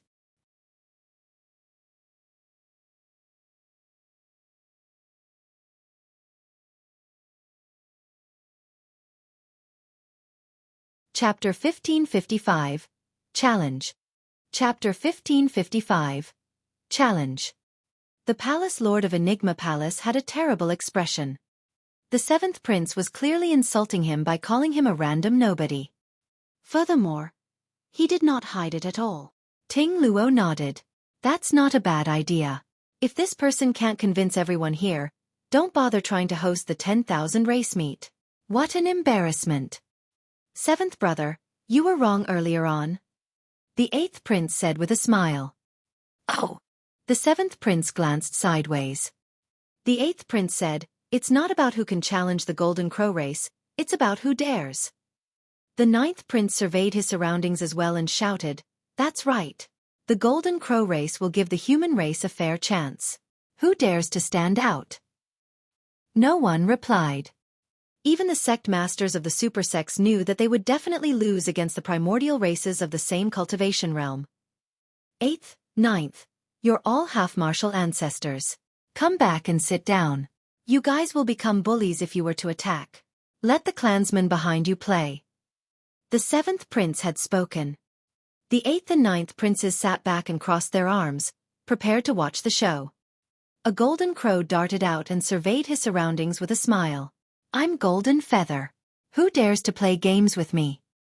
The crowd stirred but no one stood out. Ji Qingtian and the others had the intention to do so. However, they had just entered the conjoint body realm and had no chance of winning at all. Golden Feather burst into laughter with a mocking expression. I'm only at the conjoint body realm. I won't reject even if a half-martial ancestor of the human race challenges me. What? Is there still nobody? Ha ha ha ha. Golden Feather burst into laughter. The human race only has that bit of guts and you want to host the 10,000 race meet and negotiate peace with our primordial 6 races. I'll do it. Right then, a monk could not help but stand out, attracting countless gazes. Ah! It's the abbot of Diamond Monastery, Monk Kong Dermic. To think that the abbot of Diamond Monastery would have such a fiery temper. Sigh, it's not just Diamond Monastery. All the Buddhist monks are most likely filled with rage because of the destruction of Clear Heart Nunnery. Oh! Golden Feather's gaze landed on Monk Kong Dermic as he nodded. Very good, you've got some guts, bald monk. However, I wonder how capable you are. I'll show you what I'm capable of today. Monk Kong Dermic's cultivation had already reached the half-martial ancestor realm. The moment he entered the battlefield, he summoned his destiny Dermic weapon, the Diamond Staff. Develop a mind that abides nowhere. Monk Kong Dermic chanted a Buddhist sutra and his body was instantly filled with a blinding golden light. His heart thumped in his chest in a dull and powerful manner. Splash! Monk Kong Dermic's bloodline had already been cultivated to the tsunami blood realm. Although Monk Kong Dermic was a half-martial ancestor, he did not dare to be careless and released many trump cards right away, charging towards Golden Feather. Foo-foo! Golden Feather sneered with a mocking expression and vanished in a flash. Monk Kong Dermic's attack missed instantly. Too slow. Right then, the mockery of Golden Feather sounded in Monk Kong Dermic's ears. Monk Kong Dermic was alarmed and swung his diamond staff in reverse without even turning back. The attack missed once more. Golden Feather left a long time ago. The Golden Crow race's movement technique was merely slightly inferior to the Rakshasa race among the primordial 9 races. Diamond Monastery focused on body tempering and was completely countered by the Golden Crow race in terms of movement technique. Shing! A gigantic gash appeared on Monk Kong Dermic's back and his flesh was overturned. It was so deep that his bones were revealed as blood gushed out. Abbot, watch out! Many Diamond Monastery monks exclaimed. Monk Kong Dermic's eyes widened as he focused his spirit, wanting to capture Golden Feather's tracks. However, to him, Golden Feather's figure was merely like a faint golden light that could not be captured. Shing! Before long, another wound appeared on Monk Kong Dermic's body. Monk Kong Dermic grit his teeth and remained silent, continuing to fight. He believed that as long as his diamond staff could strike Golden Feather, he would definitely be able to severely injure it. Unfortunately, he could not even touch the corner of Golden Feather's clothes. Sigh! The abbot of Dipamkara Monastery, Monk Hui Shen, sighed. Before long, Monk Kong Dermic was covered in injuries and the golden barrier on his body dimmed slightly as his blood chi gradually deteriorated. Admit defeat. We admit defeat. The titular disciple of Diamond Monastery stood out and shouted. Monk Kong Dermic panted as well. I can't defeat you. You've won. As he said that, he wanted to retreat to the crowd of Diamond Monastery. You still want to leave? Golden Feather's cold voice reverberated around Monk Kong Dermic, erratic and unpredictable. Monk Kong Dermic's blood chi was severely depleted and his reaction time and defense was greatly reduced. Suddenly, Golden Feather appeared behind Monk Kong Dermic and extended his palm, piercing his sharp nails into the latter's head. Monk Kong Dermic paused and his gaze dimmed. The life force in his body decreased and his essence spirit was pierced by Golden Feather's fingernails. Monk Kong Dermic was dead. Abbot! The monks of Diamond Monastery cried tragically and charged forward. Why? You want to die together? Golden Feather's gaze intensified and he transformed into a golden streak of light, shuttling through the crowd. Poof, poof, poof. Flashes of blood appeared. In the blink of an eye, 3 Diamond Monastery monks at the front were dead on the spot. The remaining Diamond Monastery monks were scared out of their wits and stopped in their tracks, not daring to advance. The titular disciple of Diamond Monastery said in a deep voice, Golden Feather, we merely want to retrieve the abbot's corpse. We have no intention of offending you. A corpse. Golden Feather smiled gently. There's no corpse. After saying that, a ball of golden flames burst forth from Golden Feather's fingertip and landed on Monk Kong Dermic. With a whoosh, it burned into flames. Everyone from Diamond Monastery was stunned. Amitba! When they saw that, countless Buddhist monks chanted Buddhist proclamations with sorrowful expressions. In the blink of an eye, Monk Kong Dermic was burned to ashes without a corpse left. He was not even willing to leave behind a corpse. Sigh! Abbot Hui Shen of Dipamkara Monastery sighed and stood up slowly. Right then, a palm appeared on Abbot Hui Shen's shoulder. Abbot, let me do it.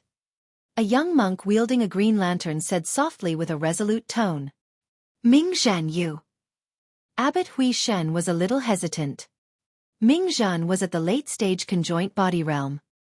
However, Golden Feather was at the perfected conjoint body realm.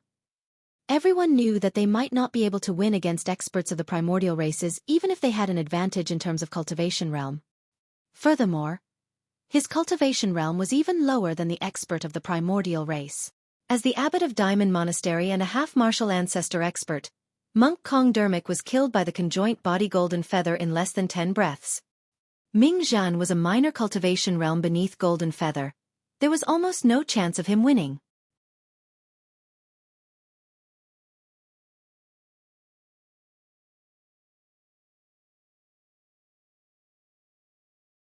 Chapter 1556, Green Lantern. Chapter 1556, Green Lantern. Why? Is there no one else who dares to challenge me? Golden Feather sneered and surveyed his surroundings, sneering, the human race isn't even capable of defeating me and you guys think you can host the 10,000 race meet. Tui! Golden Feather spat with disdain. It was as though he had spat on the faces of all the cultivators. The sect masters of the super sects were silent. Indeed, there were some half-martial ancestor paragons in this generation's immortal, fiend and Buddhist sections. If they stood out, they might be able to defeat Golden Feather. However, all the cultivators knew that the 4 princes, the entire Golden Crow race and even the primordial 6 races were backing Golden Feather. Right now, Golden Feather was the one challenging the human race. However, the other experts of the primordial 6 races such as Young Master Arcane Ghost, Goddess Xiaoxiang and the other monster incarnates watched from the side. Not many people could withstand that pressure. More importantly, a fight against Golden Feather wasn't a spar, it was a fight to the death. Although it seemed fair on the surface, it was not fair. That was because although the primordial 6 races dared to kill brazenly, the human paragons present did not have the guts. Whoever dared to kill Golden Feather would have to endure the wrath of the Golden Crow race next. At that time, there was a high chance that their entire sects would be implicated. Suddenly, the island master of Penglai Island said, since that's the case, it's only right for the young masters of the primordial 6 races to host the 10,000 race meet. Penglai Island is in favor of this suggestion. Many cultivators were shocked when they heard that. If the primordial 6 races were to host the 10,000 race meet, it would mean that the human race would lose their final advantage and initiative without the chance to even negotiate. Many sect masters frowned and looked at the island master of Penglai Island in disbelief. The palace lord of Enigma Palace said with a grim expression, "Tianqi, there are some suggestions you should be careful of." "I concur as well." Suddenly, the sect master of Heavenly Dipper sect said, "Since Enigma Palace isn't qualified, it's normal for the primordial 6 races to host it." The sect master of Malevolent Earth sect nodded as well. "It's a gathering of the 10,000 races to begin with. It doesn't matter who hosts it. The primordial 6 races once ruled over Tianhuang mainland and are indeed qualified. Corpse Refinement Cult is agreeable as well. Poison Sect is agreeable. The Dongfang and Shiman aristocratic families are agreeable." In the blink of an eye, many super sects stood out and supported the primordial 6 races. A commotion broke out in the crowd.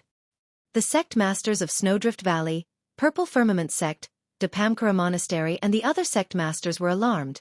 They knew what that meant. There was a high chance that the super sects that had stood out now had already joined forces with the primordial 6 races or even submitted to them. Humph. The spirit tiger pouted his lips. Those cowards that are as cowardly as rats have already surrendered before the fight even began. "We agree." Right then, a conjoint body spider demon said loudly. The spider demon was from one of the 8 demon regions, the Thousand Spider Sand Dune. The East Sea demon region agrees as well. A grand demon of the East Sea stood out. Thousand Demon Valley is agreeable. Peacock Ridge is agreeable to it. In the blink of an eye, half of the 8 demon regions stood out and agreed that the primordial 6 races should host the 10,000 race meet. Ha ha ha ha. The Golden Crow 8th Prince reared his head in laughter. "So the 10,000 races are all looking forward to the return of our primordial 6 races to Tianhuang mainland. Since all living beings of the 10,000 races are agreeable to it, we'll accept it." "I don't agree." Right then, an untimely voice sounded. It sounded extremely piercing to the experts of the primordial 6 races. A young monk walked out slowly. "Another bald monk is here to die." Before the 4 princes could speak, Golden Feather's expression darkened as he glared at the young monk murderously. He could attack at any moment. "Who is that little monk? He's only at the late-stage conjoint body realm. Is he here to die?" Ming Zhan of Dipamkara Monastery possesses the inheritance of Fahua and Daming monasteries and even obtained the legacy of Ksitigarbha Bodhisattva in the Tao inheritance ground. He was once the titular disciple of Dipamkara Monastery and should have some means. There's no use having some means. He's courting death by having a lower cultivation realm than the Golden Crow race. I heard that monk Ming Zhan has a good relationship with Desolate Marshal. Speaking of which, if Desolate Marshal was still around, he would definitely be able to fight against the experts of the primordial 6 races with his combat strength. Many cultivators had conflicted expressions at the mention of Desolate Marshal. Up till this point of Desolate Marshal's rise, he was targeted and even hunted by the super sects collectively. However, many sects could not deny the fact. Desolate Marshal was the strongest monster incarnate in the human race in this generation. Late-stage conjoint body realm. On the battlefield, Golden Feather looked at Ming Zhan and suddenly sneered. "Seems like there's really not much humans left. To think that even a late-stage conjoint body would want to come forth and die now. Why you want to challenge someone above your level, bald monk?" "Amitba." Ming Zhan held the green lantern in his left hand and shook his head gently. "I merely want an explanation for Senior Kong Dermic as well as the fallen fellow Taoists of Clear Heart Nunnery." "All right, I'll send you to hell to meet them right away." Golden Feather's gaze intensified and he vanished on the spot in a flash. In the blink of an eye, Golden Feather had already arrived behind Ming Zhan. He reached out and his sharp nails dug into Ming Zhan's head. His movement technique was way too fast. Most of the cultivators present could not capture any traces of Golden Feather at all, and all they could see was a streak of flickering golden light. Ming Zhan stood on the spot motionlessly with his head lowered, as though he could not react in time. "It's over. That little monk is already a dead man." That was how Monk Kong Dermic died earlier on. Golden Feather is still in human form. If he transforms into his true form, his speed and strength will increase exponentially. It's hard to imagine how strong he will be. As everyone discussed, Ming Zhan did not turn back nor did he move. He merely raised the green lantern in his hands towards his head. There was a flame the size of a pinky burning on the green lantern, as though it could be extinguished with a single pinch. However, when Golden Feather's palm landed on the wisp of flames, he shuddered as though he was agitated and retracted his palm. Howl! Golden Feather shrieked tragically and retreated with a pained expression. The living beings of the 10,000 races looked over with shocked expressions.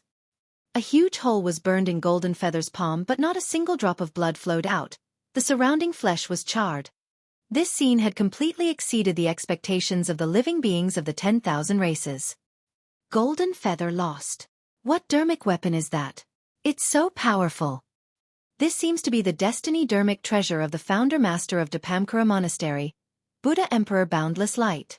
That is not a dermic weapon but an emperor weapon. Ah, it's that green lantern. That's right. I heard that in the ancient war, the green lantern was shattered by the emperors of the primordial races and fell from the emperor weapon realm to become an ordinary dermic weapon. To think that this dermic weapon would be passed down to Ming Zhen.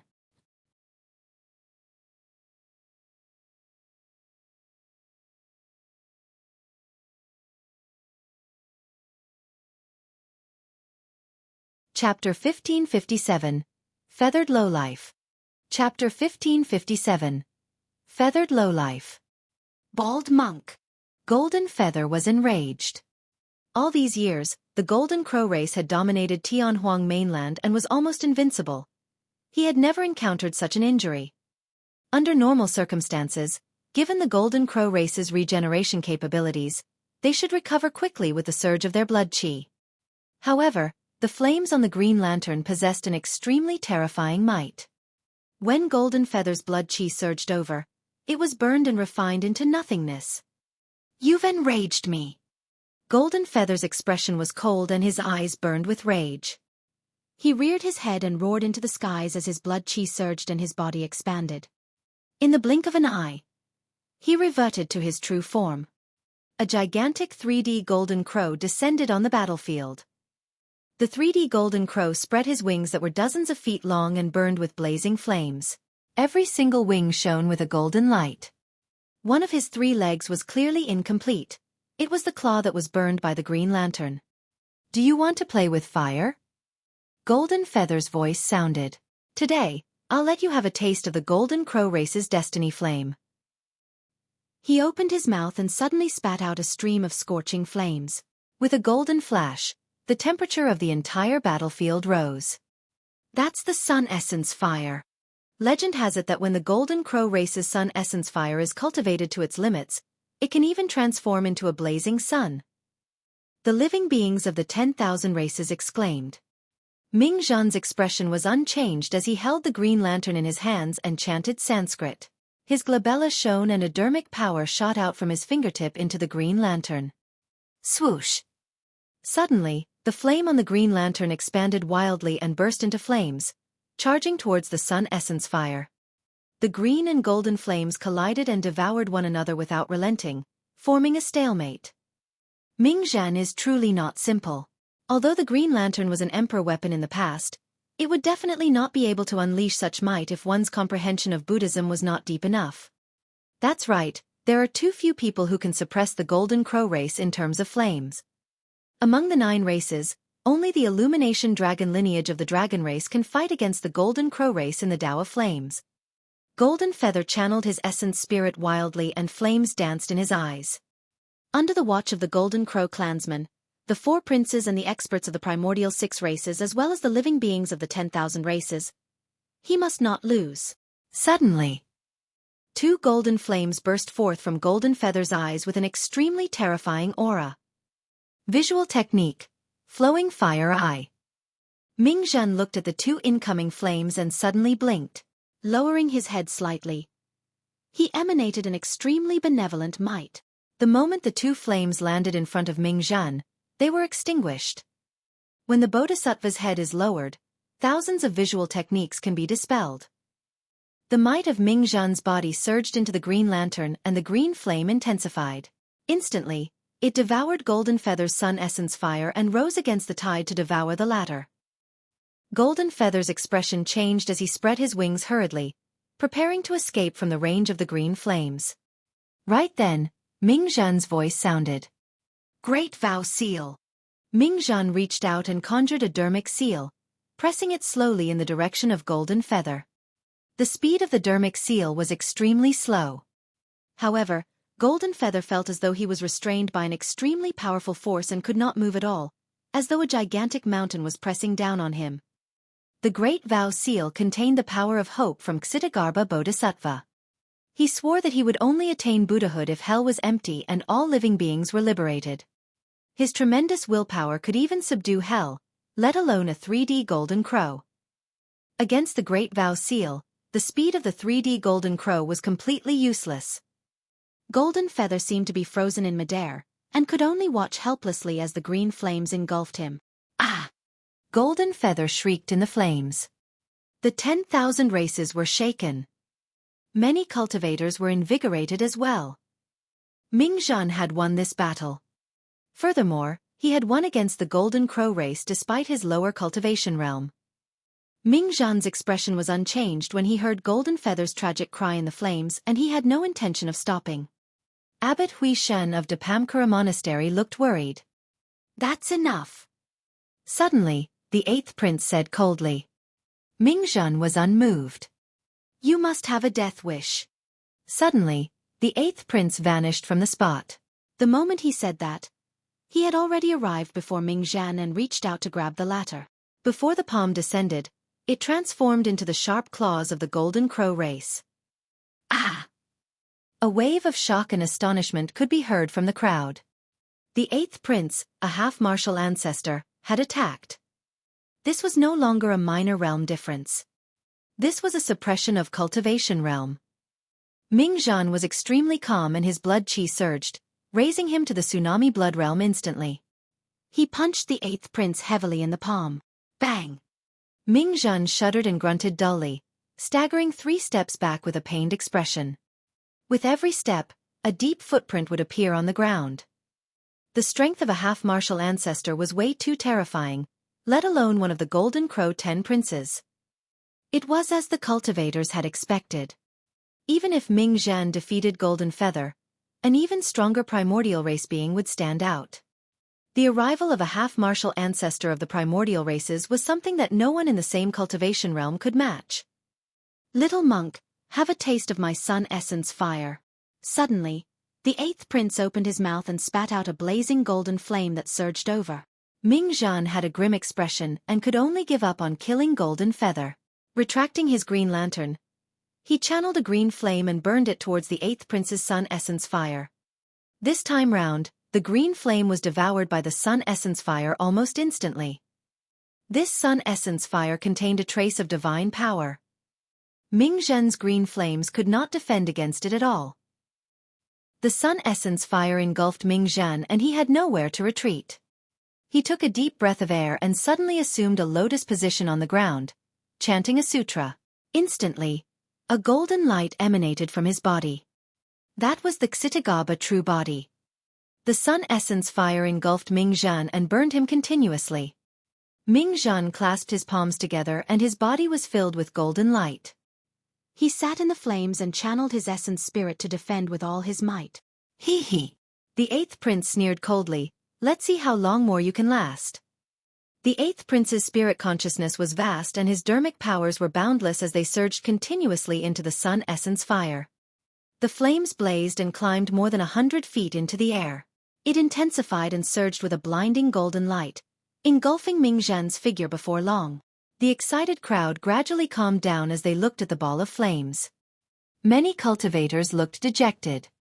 Is there anyone else from the human race? The 8th prince's aura was torrential as he stood in midair and looked down at the 10,000 races with disdain.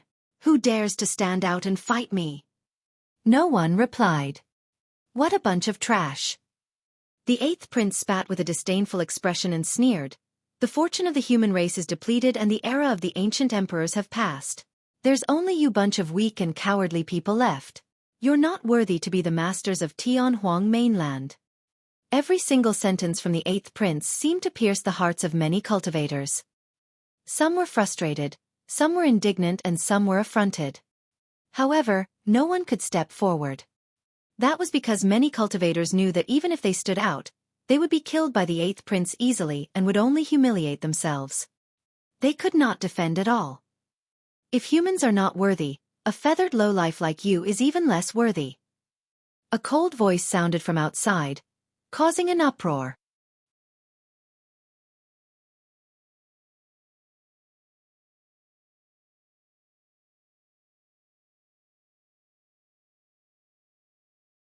Chapter 1558. Domineering Asura. Chapter 1558. Domineering Asura. Feathered lowlife. Who in this world would dare to call the Golden Crow race a feathered lowlife? Was he truly not afraid of death? The voice was hoarse and deep, but it possessed an indescribable magic, as though it looked down on all living beings and races. Who was it? Who would have the guts? Who would have such boldness? All the cultivators turned towards the voice. Not far away, a cultivator with white hair walked over slowly with a cold expression. His eyes were pitch black and he dragged a saber that was coiled with fiend chi in his right hand. Asura! It's the Asura Yenbeichen! The crowd exclaimed. Under normal circumstances, the titular disciple of Asura sect was the Asura while Yenbeichen had already left the sect. However, in this generation, in the hearts of all the cultivators in Tianhuang mainland, no matter who the titular disciple of Asura sect was, there was only a single person who was the Asura. This was the only person who was worthy of the title Asura as well. Many cultivators looked relieved when they saw who it was. The Asura was probably the only one in the world with such guts. The Asura was the only one with such boldness. The Asura was the only one who dared to say the words feathered lowlife in front of the Golden Crow race. Asura! The 8th prince had a dark expression and said coldly, I don't care who you are. In my eyes, you're already a dead man. Cough. Right then, young Master Arcane Ghost coughed gently. He gradually stood up and said in a slow manner, Asura, I know you. Initially, you were only a titular disciple of Asura sect. However, due to unforeseen circumstances, you lost your beloved and comprehended the profound meaning of the Hatred Sutra by accident. Your combat strength increased exponentially and you transformed completely, turning into a true Asura. All these years, you've been despised by the immortals, Buddhas and fiends. Even Asura sect can't accommodate you. I'm curious as to why you're here. I'm here because I want to kill. Yenbeichen replied indifferently. Young Master Arcane Ghost smiled gently. There's no place left for you in the cultivation world and these super sects are your enemies. To be precise, you should be on our side. Tang Luo, Goddess Xiaoxiang and the others turned to look. Everyone could clearly tell that young Master Arcane Ghost was trying to rope Yenbeichen in. As such, they could not help but look at the latter a little more. After the arrival of the primordial 6 races, young Master Arcane Ghost had been watching from the sidelines without saying a single word. Now that he stood out and wanted to rope in a human, it was clear that this person was extraordinary. I'm someone who value talents the most. Young Master Arcane Ghost said, if you're willing to join the witch race, I can guarantee that I'll treat you as a clansman and give you sufficient respect. The primordial 6 races were extremely prideful and viewed all living beings of the 10,000 races as ants. It was even more so for the young masters of the primordial races.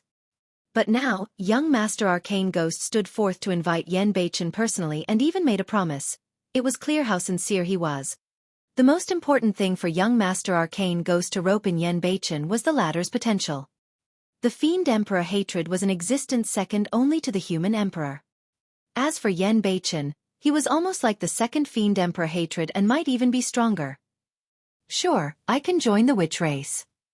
Yenbeichen paused for a moment. Go and kill that bunch of feathered lowlifes first.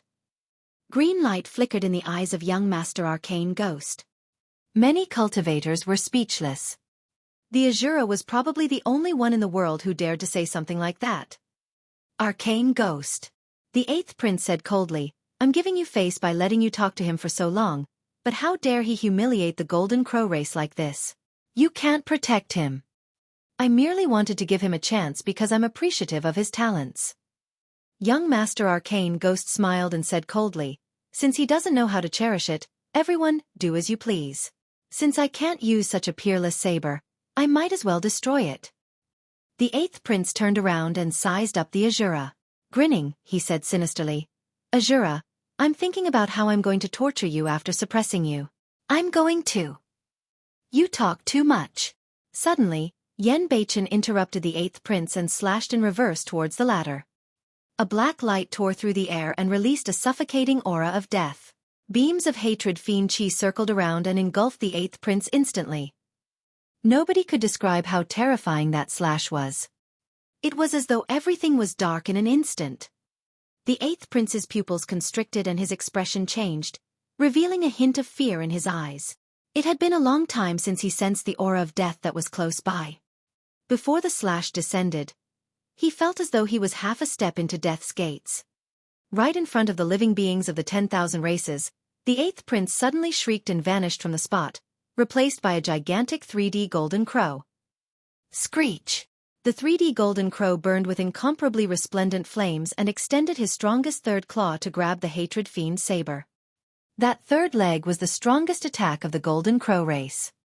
Back then, it was the golden crow third prince's third leg that forced out Su Zimo's divine phoenix's claw. Clang! The hatred fiend's saber stood on the third leg and let out a metallic sound. Immediately after, a blood mist spewed out from midair. A gigantic menacing golden crow leg was thrown into the air. At the same time, the 8th prince's tragic cry sounded. The living beings of the 10,000 races were shocked as they looked at everything in disbelief. The 8th prince's golden crow leg was severed by the hatred fiend's saber. The third leg of the golden crow race was like the heavenly eye race's heavenly eye. It was extremely difficult to heal once crippled.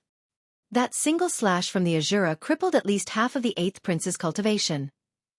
Asura! The cultivators were excited.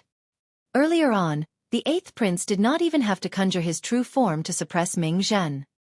But now that the Asura had descended, even though the 8th prince had reverted to his true form, he was still severely injured. Asura, you're finished. The 8th prince paused and said coldly, since you broke one of my legs, I'm going to skin you, pull out your tendons and burn your bones into ashes. I'll imprison your soul and torture you for 1,000 years. Bachin's expression was unchanged as though he had not heard anything. After slashing out, he did not stop at all and descended once more like a shadow. When he saw that, the 8th prince was scared out of his wits. Not good. The 8th prince was terrified. This person wants to kill me. It was no wonder why the 8th prince was careless. He truly had not expected the Asura to be so bold as to hunt him down relentlessly after severing a leg. Even the other primordial races had not expected this, let alone him. The 8th prince was backed by the entire Golden Crow race and the primordial 6 races. This person was already in hot soup after injuring the 8th prince severely. Now, he's even bent on killing the 8th prince. Asura, how dare you! The 7th prince was enraged and reverted to his true form right away. Flapping his wings, he descended from the skies and lunged towards Bachin. Among the 4 princes, the 7th prince was the strongest. The 9th and 10th princes followed closely behind. The actions of the Asura enraged the Golden Crow race and 3 princes attacked at the same time.